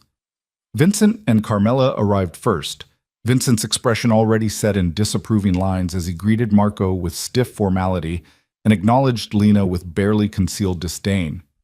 "This should be an interesting evening," Vincent said, the words carrying implications Lena didn't fully understand. "It will be productive," Marco replied evenly. "That's what matters."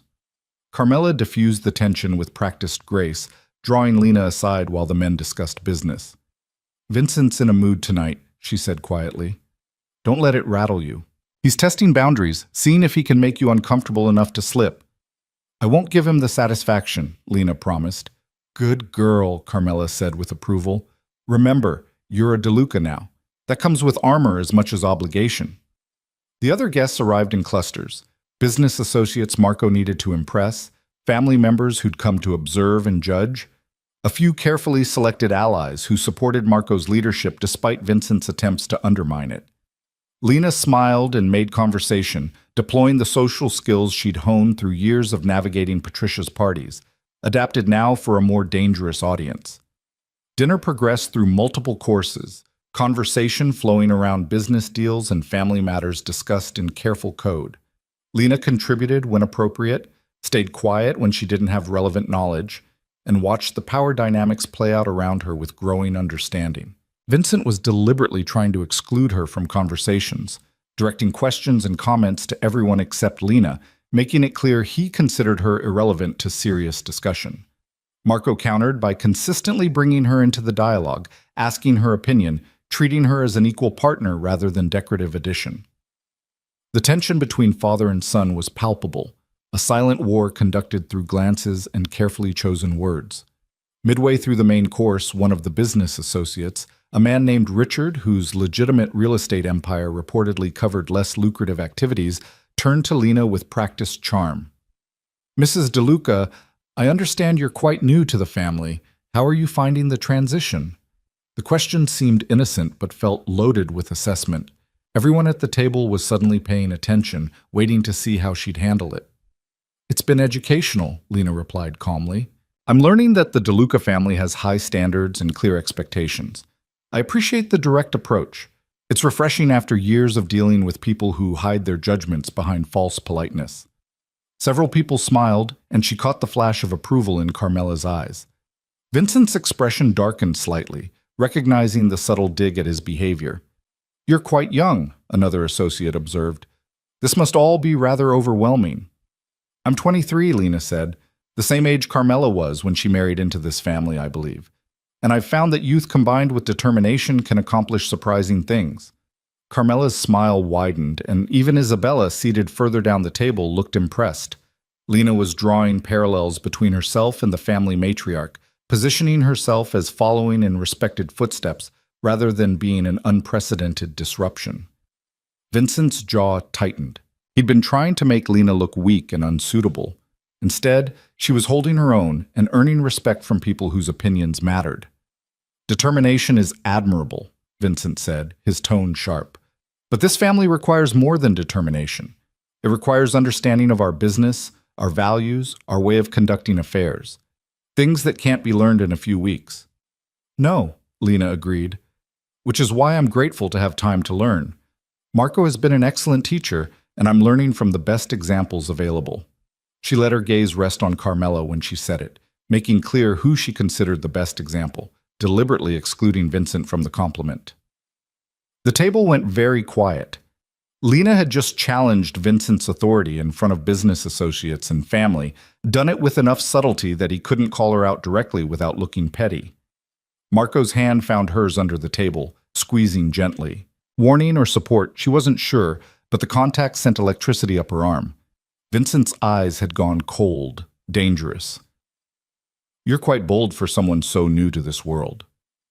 I learned boldness from surviving circumstances that would have broken most people, Lena replied, her voice steady despite the adrenaline flooding her system. I don't mean disrespect, but I won't pretend to be something I'm not. Marco married me knowing exactly who I am. I assumed the family would appreciate honesty over performance. Honesty, Vincent repeated, the word heavy with skepticism. An interesting choice of value in our line of work. Vincent, Carmela cut in, her voice carrying quiet authority.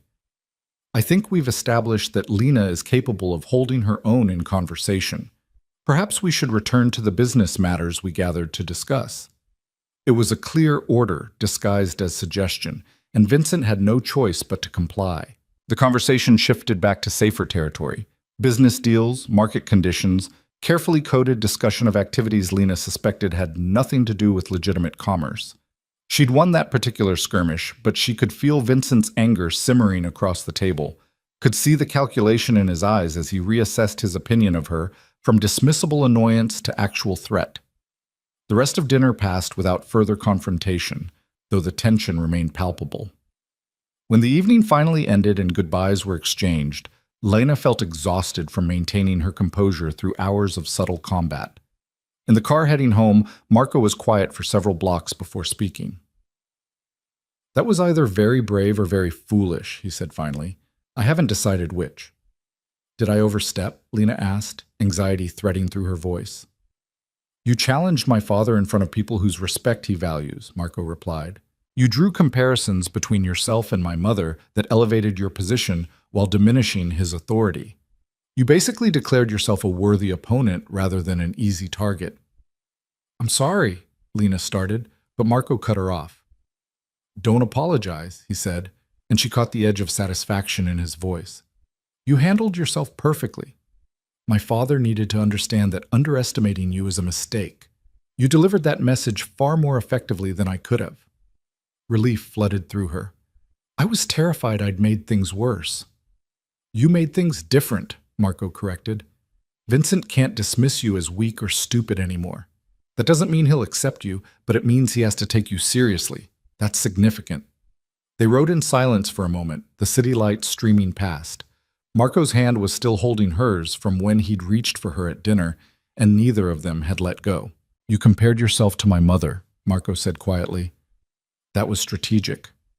It was true, Lena replied. She was young when she married into the family. She had to prove herself, and she did it by being smarter and stronger than anyone expected. I'm following the same path.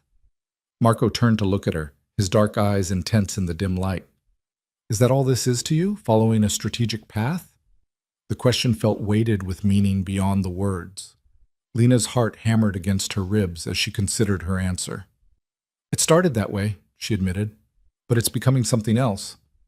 I'm not sure what yet.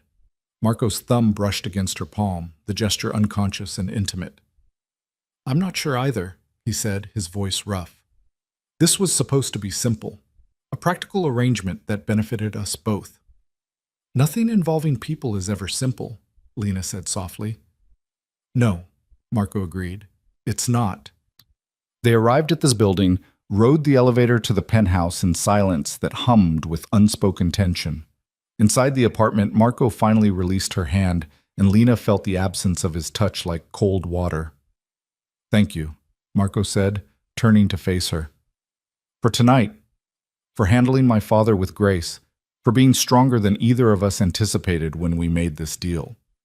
It's not just your fight, Lena replied. I'm part of this family now, whether your father likes it or not. When he challenges you, he challenges us both. Something shifted in Marco's expression, heat and recognition, and something dangerous. He moved closer, and Lena's breath caught as he reached up to cup her face with both hands, his touch gentle despite the intensity in his eyes. This is a bad idea, he said, his voice barely above a whisper. Probably, Lena agreed, her pulse racing. We had boundaries, rules. This was supposed to stay professional. I know. Marco's thumb brushed across her cheekbone, and Lena felt the touch everywhere, heat spreading through her body like wildfire. If we cross this line, everything changes. We can't go back to simple. I don't want simple, Lena heard herself say, the truth escaping before she could reconsider. Marco's control shattered. He kissed her with the intensity of weeks of restraint breaking all at once, his mouth claiming hers with hunger that made her knees weak. Lena kissed him back with equal desperation, her hands fisting in his shirt, pulling him closer as every boundary they'd carefully constructed dissolved like smoke. They stumbled toward his bedroom, shedding expensive clothes between heated kisses, hands exploring skin finally allowed to touch.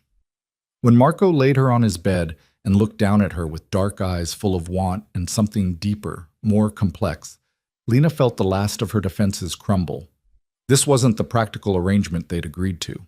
This was dangerous and real and completely outside the safety of their contract. And as Marco's hands and mouth learned her body with devastating thoroughness, as Lena discovered the man beneath the control and calculation, she understood that she'd been lying to herself from the moment she got in that car 3 weeks ago. This had never been simple. And she'd been falling for Marco DeLuca since the night he looked at her across a crowded ballroom and actually saw her. Later, lying in Marco's bed with his arm heavy across her waist and his breathing deep with sleep, Lena stared at the ceiling and tried to process what had just changed between them. The physical intimacy was one thing, explosive and incredible and better than she'd imagined, but it was what came after that left her reeling. Marco had been gentle afterward, careful in a way that suggested vulnerability beneath his usual control.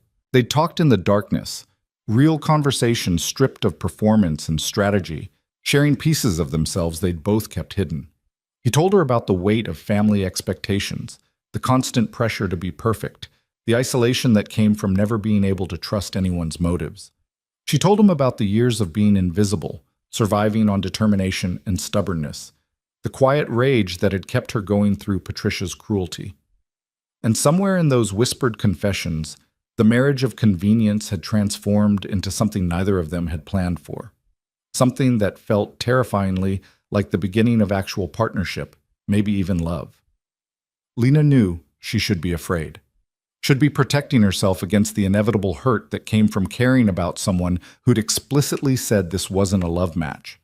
But watching Marco sleep beside her, his features softer in relaxation, she couldn't bring herself to regret letting him in. Whatever consequences came from tonight, they'd face them together. That was worth the risk. Morning arrived too soon, sunlight streaming through windows Marco had forgotten to cover. Lena woke to find him already awake, propped on one elbow, watching her with an expression she couldn't quite read. "Morning," she said, suddenly uncertain about the protocol for the morning after crossing lines they'd sworn to maintain. "Morning," Marco replied, his voice rough with sleep. "Any regrets?" "Should I have them?" Lena asked instead of answering. Marco was quiet for a moment, his dark eyes searching her face. "I don't know. This wasn't part of the plan. It complicates everything." "Life is complicated," Lena said, echoing their earlier conversation. "We can handle complicated." "Can we?" Marco's hand moved to trace her jawline, the gesture tender. "I'm not good at this, Lena. Relationships, emotional vulnerability, any of it. I know how to strategize and negotiate and manage business. I don't know how to be someone's partner in the way that matters." "Neither do I," Lena admitted. "I spent years being invisible, keeping people at arm's length, surviving instead of living. But maybe we can figure it out together." Marco's expression shifted, something vulnerable breaking through his usual control. "I didn't expect you," he said quietly. "When I made that deal, I thought I was getting a solution to a problem. I didn't expect to actually care about you. The confession made Lena's chest tight. I didn't expect to care either, but here we are. Here we are, Marco agreed.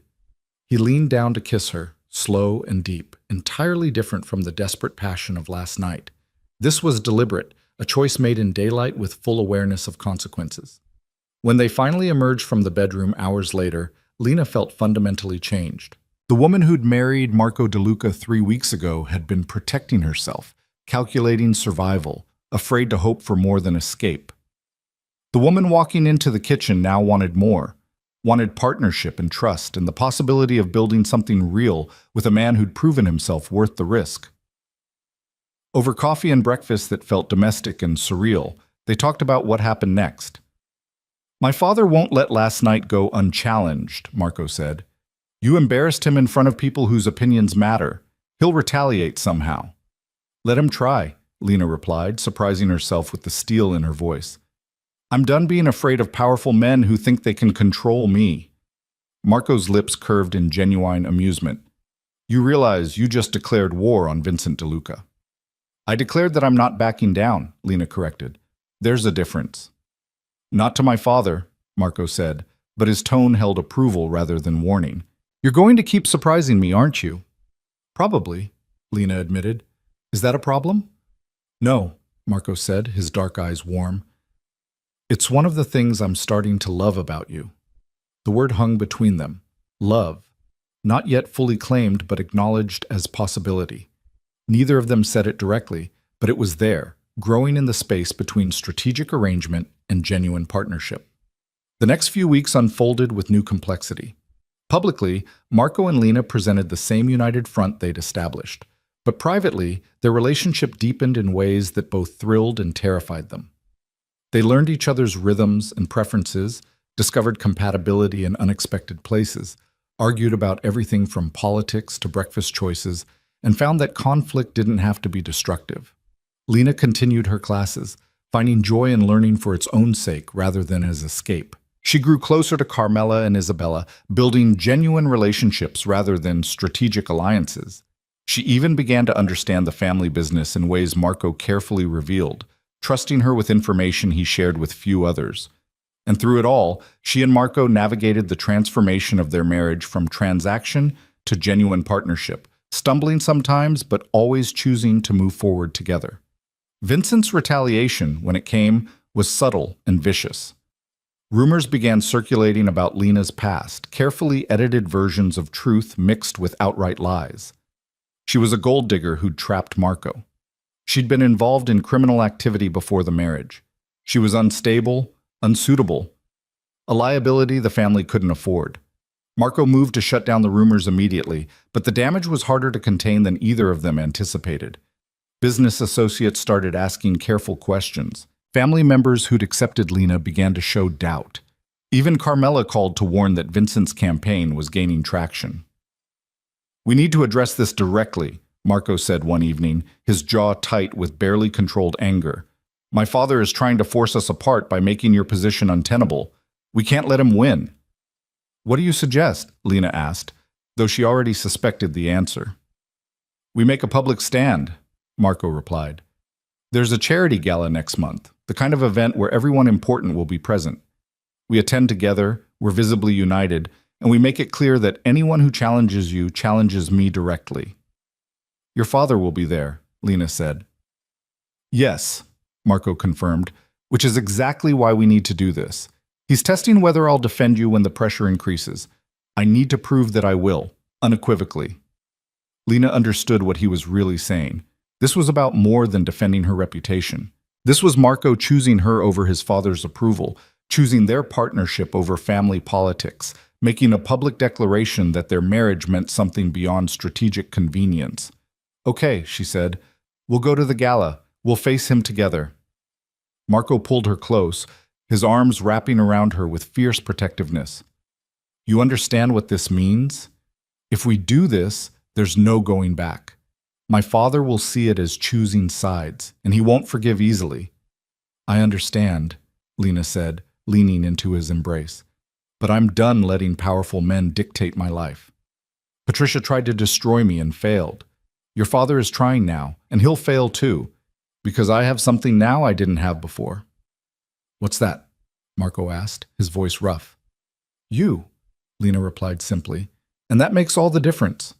Marco kissed her then, deep and claiming, and in that moment Lena understood that their marriage had become exactly what she'd never dared to hope for. A genuine partnership built on trust, respect, and something that felt increasingly like love. The gala was still weeks away, but the choice had been made. They would face Vincent together, defend what they'd built, and prove that the invisible girl and the feared mafia leader had created something stronger than either of them alone. And whatever came next, they would handle it the same way they'd handled everything since that night Lena got into Marco's car. Together, unflinching, and absolutely refusing to back down. The weeks before the gala passed in a strange combination of normalcy and mounting tension. Lena threw herself into her coursework, finding solace in literature and business theory, while Vincent's rumors continued to spread through Manhattan's elite circles like poison in water. Marco became increasingly protective, his control slipping toward genuine concern that showed in the way he'd pull her close at night, hold her tighter than necessary, as if proximity alone could shield her from his father's attacks. "He's escalating," Elena warned one afternoon, her usually composed expression troubled. "Vincent's not just spreading rumors anymore.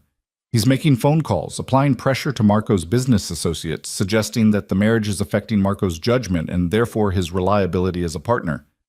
Lena set down her coffee, the familiar anxiety tightening her chest. "What does that mean practically?"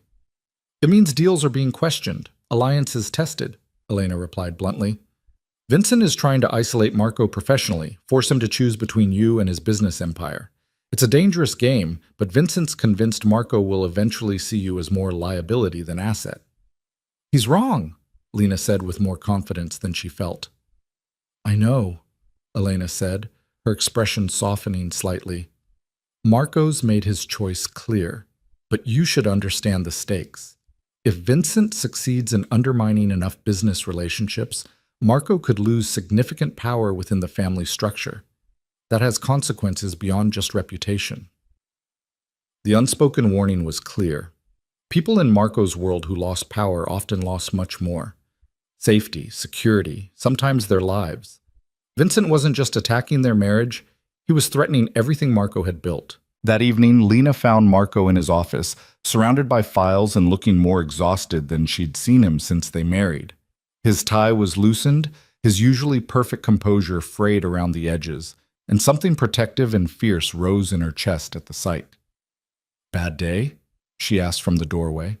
Marco looked up, his expression easing slightly when he saw her. "3 deals fell through today. Associates who've worked with me for years suddenly developing concerns about my stability and judgment. All of them received calls from my father first."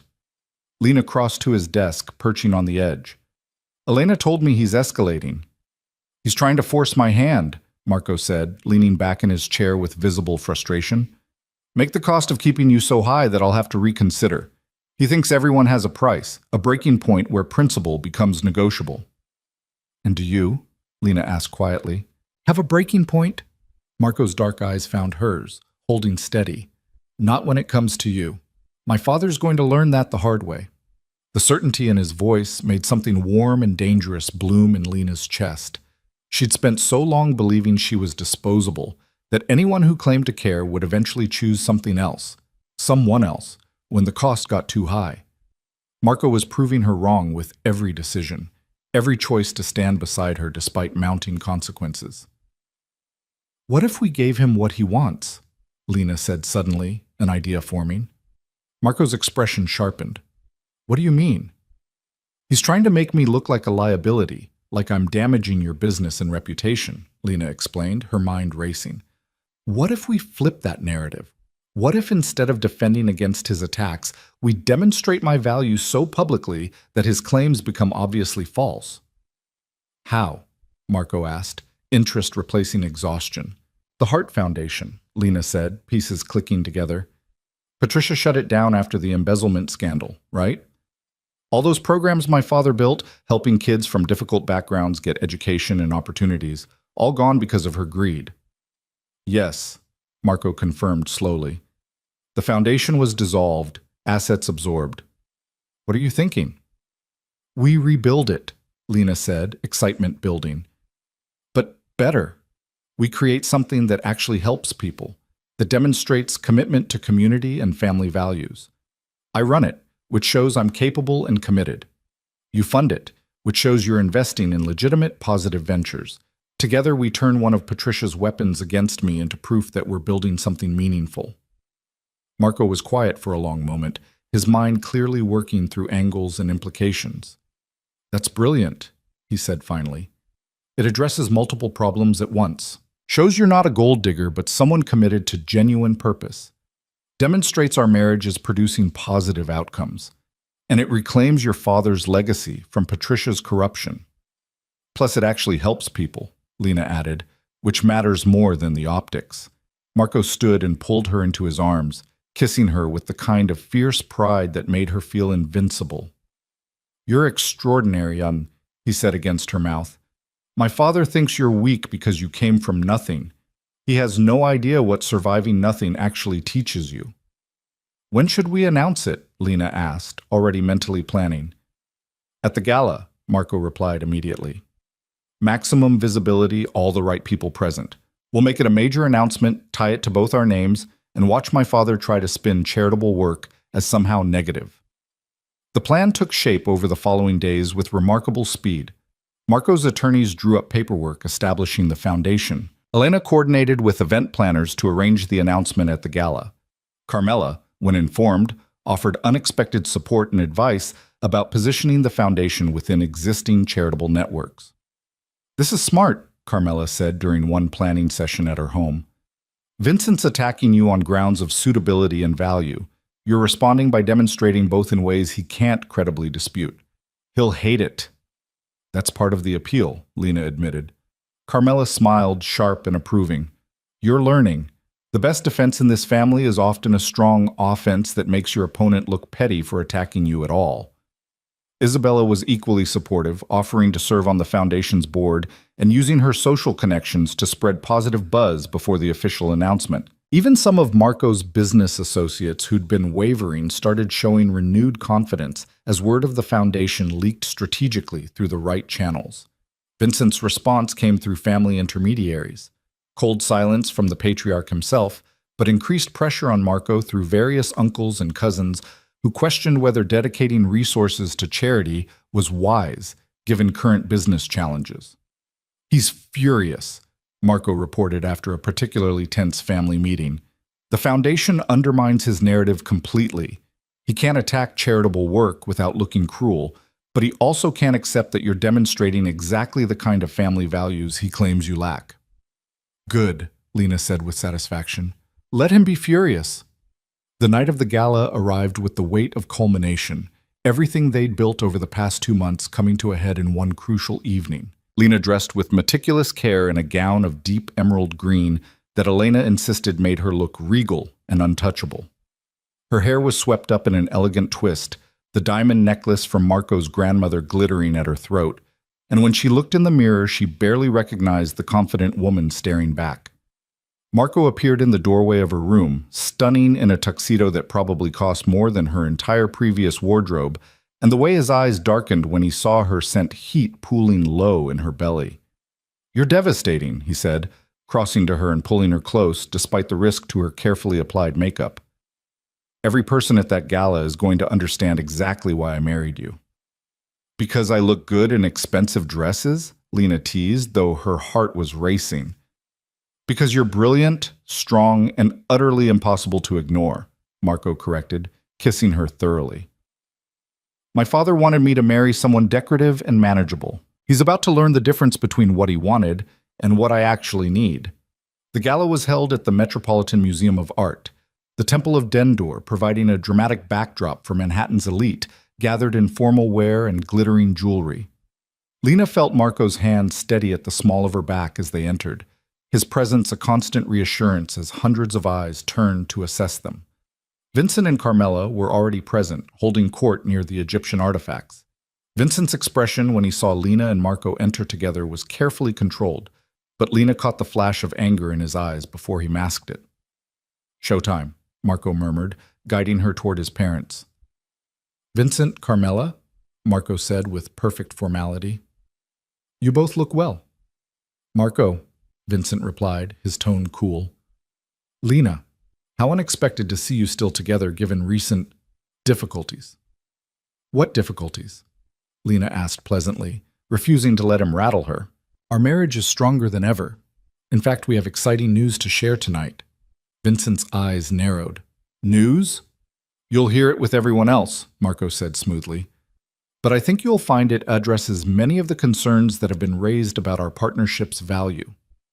Before Vincent could respond, other guests approached, requiring social niceties and preventing further confrontation. For the next hour, Lena and Marco worked the room together, a unified team that moved through conversations with practiced ease. She noticed people watching them, assessing the dynamic, clearly trying to reconcile Vincent's rumors with the reality of their obvious partnership. Isabella appeared at one point, pulling Lena aside briefly. You're doing brilliantly, she whispered. Half the room is already reconsidering whatever father told them. The other half is just confused because you're clearly not the disaster he painted you as. Wait until the announcement, Lena replied with a confidence that surprised her. When dinner concluded and the program began, Marco took the stage with the commanding presence he brought to everything. The room quieted immediately, all attention focused on him as he began to speak. Thank you all for being here tonight, Marco said, his voice carrying easily through the space. This event supports causes that matter to all of us: education, community development, opportunity for those who need it most. Tonight, my wife and I are honored to announce a new initiative that embodies these values. He gestured for Lena to join him, and she moved to his side with her head high, aware of every eye in the room tracking her movement. Many of you knew Lena's father, Thomas Hart, Marco continued. He established the Hart Foundation for Youth Services 20 years ago, dedicated to providing educational opportunities and support for young people from disadvantaged backgrounds. That foundation was unfortunately dissolved following financial irregularities, but its mission was too important to let die. Lena took a breath and picked up the narrative, her voice steady despite her racing heart. My father believed that every child deserved a chance to build a better life, regardless of their circumstances. He built programs that changed hundreds of lives before his death. Tonight, Marco and I are proud to announce the resurrection of that mission through the Hart DeLuca Foundation. The room erupted in surprised murmurs. Lena continued, This foundation will provide scholarships, after-school programs, mentorship opportunities, and support services for young people in underserved communities. It will honor my father's legacy while building something new and sustainable for the future. We're committing significant initial funding, Marco added, and we invite others who share this vision to join us. This is about building community, creating opportunity, and proving that business success and social responsibility aren't mutually exclusive. The applause was genuine and sustained, people rising from their seats in appreciation. Lena scanned the crowd and found Carmela smiling with obvious approval, Isabella practically beaming, and Vincent sitting rigid with barely controlled fury. After the formal announcement concluded and people crowded around to congratulate them and offer support, Lena finally had a moment to breathe. She stepped out onto a terrace overlooking the museum's sculpture garden, the cool night air a relief after the crowded ballroom. She wasn't alone long before Vincent joined her, his presence making the temperature drop several degrees. Clever, he said without preamble. Very clever. Using charity to rehabilitate your image and undermine my concerns about your suitability. This isn't about image, Lena replied, turning to face him directly. It's about doing something meaningful with the resources and position I now have access to. Don't play naive with me, Vincent snapped, his control slipping. You're a gold digger who trapped my son with a sob story and convenient timing. This foundation is just another manipulation. You're wrong about me, Lena said calmly, refusing to let his anger affect her composure. I married Marco to escape an impossible situation. That part is true. But what we've built since then is real. I'm not trying to take anything from him or from this family. I'm trying to contribute something positive. You're a liability, Vincent insisted. You come from nothing. You have no useful connections, no understanding of our business. Marco married you on impulse, and he'll regret it eventually. No, Lena said, steel entering her voice. He won't, because unlike the strategic alliance you wanted him to make with Vivian Hart, our marriage is built on genuine partnership. We trust each other. We support each other. We're choosing this every single day, not because we have to, but because we want to. Vincent's expression darkened. You think love protects you? In this world, in this family, love is a weakness that gets exploited. Maybe in your experience, Lena replied, but Marco and I are building something different. We're proving that strength and partnership can coexist, that caring about someone doesn't mean sacrificing power or principle. Idealistic nonsense, Vincent said dismissively. Wait until the real challenges come. Wait until Marco has to choose between you and business interests that matter. We'll see how strong your partnership really is. We've already faced real challenges, Lena countered, including your attempts to destroy our marriage. And we're still standing, stronger than before. That should tell you something. Before Vincent could respond, Marco appeared in the terrace doorway, his expression hardening when he saw his father alone with Lena. Is there a problem? Marco asked, his tone carrying clear warning. Just having a conversation, Vincent replied smoothly, his anger masked again beneath social polish. Your wife is quite passionate about this foundation project. She is, Marco agreed, moving to stand beside Lena, his hand finding hers. It's one of many things I admire about her. Lena doesn't do anything halfway. When she commits completely. Vincent's jaw tightened as he read the subtext. Marco was talking about their marriage as much as the foundation. I hope you're right about her, he said finally, for your sake. I am right, Marco replied with absolute certainty. And I'd appreciate if the rumors and business interference stopped. You've made your disapproval clear. Continuing to undermine me professionally just proves you care more about control than about what's actually good for this family. The two men stared at each other, generations of complicated history and power struggles playing out in the silence. Finally, Vincent nodded once, sharp and reluctant. We'll speak more about this later, he said, then turned and walked back into the gala, leaving Marco and Lena alone on the terrace. Marco pulled her into his arms, tension draining from his shoulders. Are you okay? What did he say to you? The usual, Lena replied, leaning into his embrace.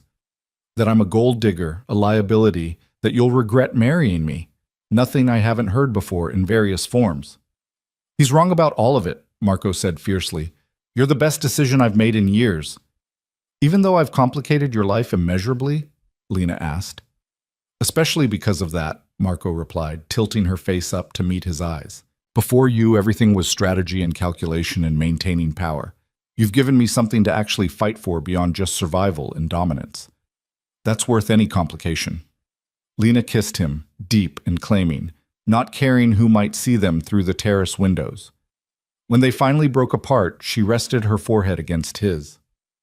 I love you, she said, the words escaping before she could second-guess them. I know that wasn't part of the deal, and I know it makes everything more complicated, but it's true. I love you, Marco DeLuca. Marco's expression transformed, vulnerability and joy breaking through his usual control. I love you too, he said, his voice rough with emotion. I think I have since the night you got in my car and chose to fight instead of surrender. You're the bravest person I know, Lena, and I don't deserve you, but I'm keeping you anyway. They stood there together under the stars, the gala continuing inside without them, and Lena felt something settle in her chest that had been restless her entire life. She'd found home, not in a place but in a person, in the partnership they'd built from desperation and strategy into something real and lasting. The weeks following the gala brought unexpected peace. Vincent's attacks stopped, not because he'd accepted Lena, but because continuing them would have made him look petty after the foundation announcement's success. Business associates who'd been wavering returned to working with Marco, reassured by the visible strength of his marriage and the positive community response to the Hart DeLuca Foundation.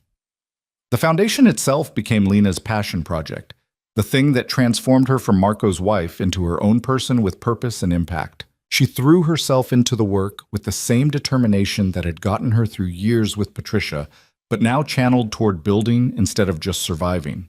She hired staff carefully, developed programs that actually addressed community needs, built partnerships with schools and social services. Within 3 months, the foundation was serving 50 students with scholarships and mentorship. Within 6 months, that number doubled, and local media started covering their success stories. Marco watched her bloom with obvious pride, supporting her work while giving her space to make it her own. Their marriage deepened into genuine partnership, the kind of relationship where they challenged each other, supported each other, and chose each other every single day. Carmela became an unexpected ally and friend, offering wisdom from her own experience navigating the De Luca family's complexities.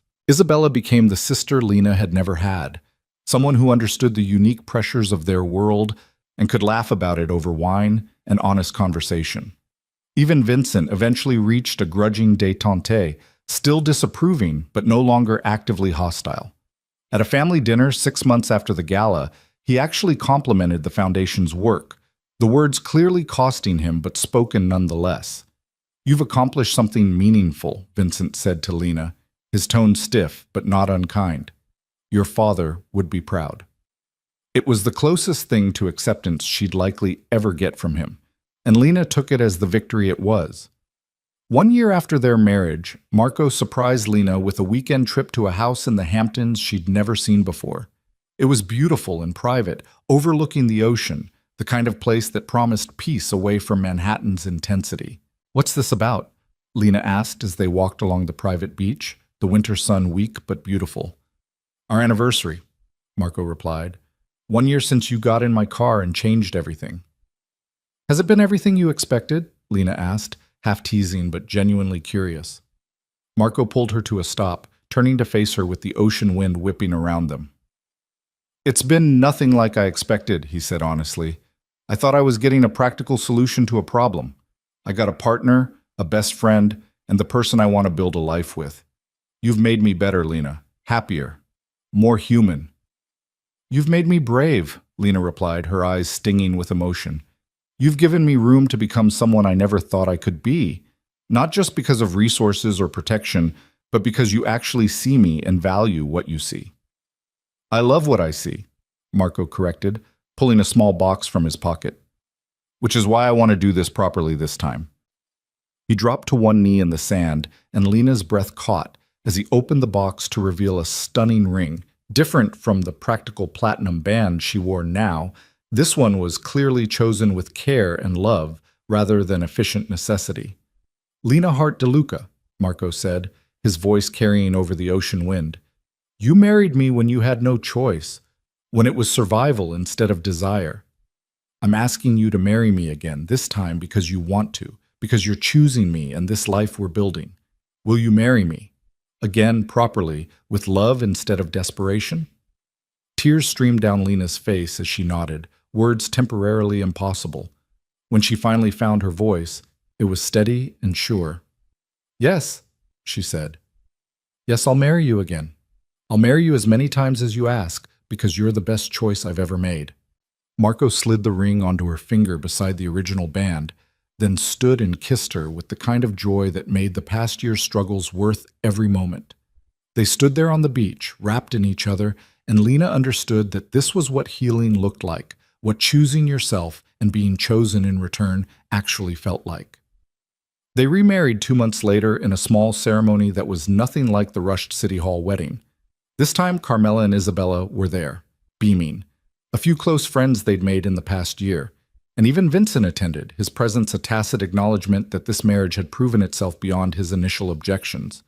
Lina wore white this time, a dress she'd chosen herself, and when Marco saw her walking toward him, his expression held the kind of unguarded emotion that made her feel invincible. They exchanged vows they'd written themselves, promises about partnership and trust, and choosing each other through whatever challenges came. When the officiant pronounced them married, Marco kissed her like it was the first time and the 1,000th time simultaneously, and Lena felt the last piece of her old life. The invisible girl who'd believed she deserved nothing finally fall away completely.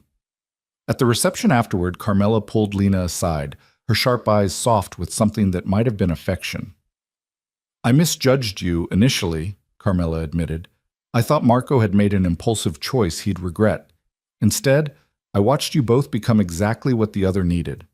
That's rare, Lina. Don't take it for granted." I won't, Lena promised. This marriage saved my life. I'm not going to waste that gift. It wasn't just the marriage, Carmela corrected gently. It was you. You saved yourself by being strong enough to take the opportunity when it appeared, and brave enough to build something real from it.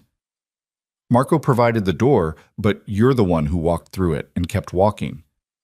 The words settled into Lena's chest like blessing and truth combined. She had saved herself, with Marco's help, but ultimately through her own strength and determination. That knowledge felt like power and freedom combined. 2 years after their first wedding, the Hart DeLuca Foundation served over 300 students across 5 boroughs. Lena had completed her degree and was considering graduate school. Marco had consolidated his position within the family business, his marriage to Lena proving to be an asset rather than liability, as she'd brought unexpected perspectives and genuine community connections to his work. They'd bought a house in Brooklyn, something more personal than the Tribeca penthouse, a place that felt like home rather than investment. On weekends, they'd walk through Prospect Park or explore new restaurants, living like any young couple in love rather than a mafia heir and the girl he'd married from necessity. But they weren't any couple. They were Marco and Lena DeLuca, partners who'd built something extraordinary from desperation and strategy, who'd chosen love when they could have settled for convenience, who proved that sometimes the best relationships began in the most unlikely circumstances. One evening, 3 years after that first fateful night, Lena stood at the windows of their Brooklyn home, watching the sunset paint the sky in shades of gold and pink.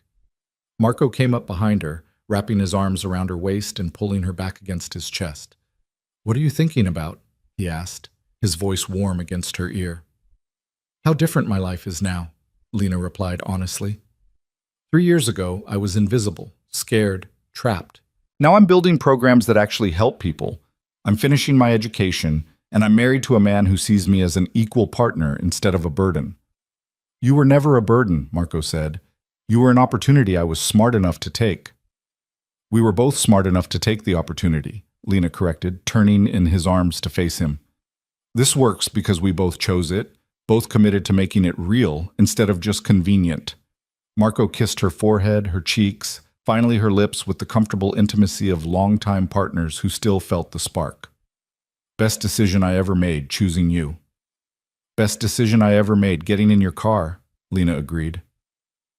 They stood there as darkness fell over Brooklyn, the city lights beginning to sparkle like stars, and Lena thought about the girl she'd been, invisible, afraid, surviving on determination alone. That girl had been brave enough to take a desperate chance when it appeared, strong enough to build something real from strategic arrangement, wise enough to recognize love when it developed unexpectedly. She wasn't that invisible girl anymore. She was Lena DeLuca, partner to a powerful man, director of a foundation that changed lives, a woman who'd learned that being seen wasn't something to fear, but something to embrace. The night she'd been forced into marriage hadn't been the end of her life. It had been exactly what Marco had promised at that first meeting, the moment it truly began. Everything since then had been choice and commitment, building something extraordinary from the ashes of who they'd both been before they found each other. And as Marco pulled her toward the bedroom with a smile that promised love and partnership and all the complicated beauty of the life they'd built together, Lena understood the truth she'd spent years learning. Sometimes the best things came from the worst circumstances, and sometimes salvation arrived in the form of a ruthless man in a dark suit who looked at an invisible girl and saw everything she could become. She'd become that and more, not because Marco had saved her, but because he'd given her the space and support to save herself. That was the real gift of their marriage, not protection from the world, but partnership in facing it. Together, they'd turned desperation into love, strategy into genuine connection, and a marriage of convenience into something that would last far beyond any contract or obligation. They'd chosen each other. Every day, in 1,000 small ways and several big ones, they continued choosing each other. And that choice, Lena had learned, made all the difference.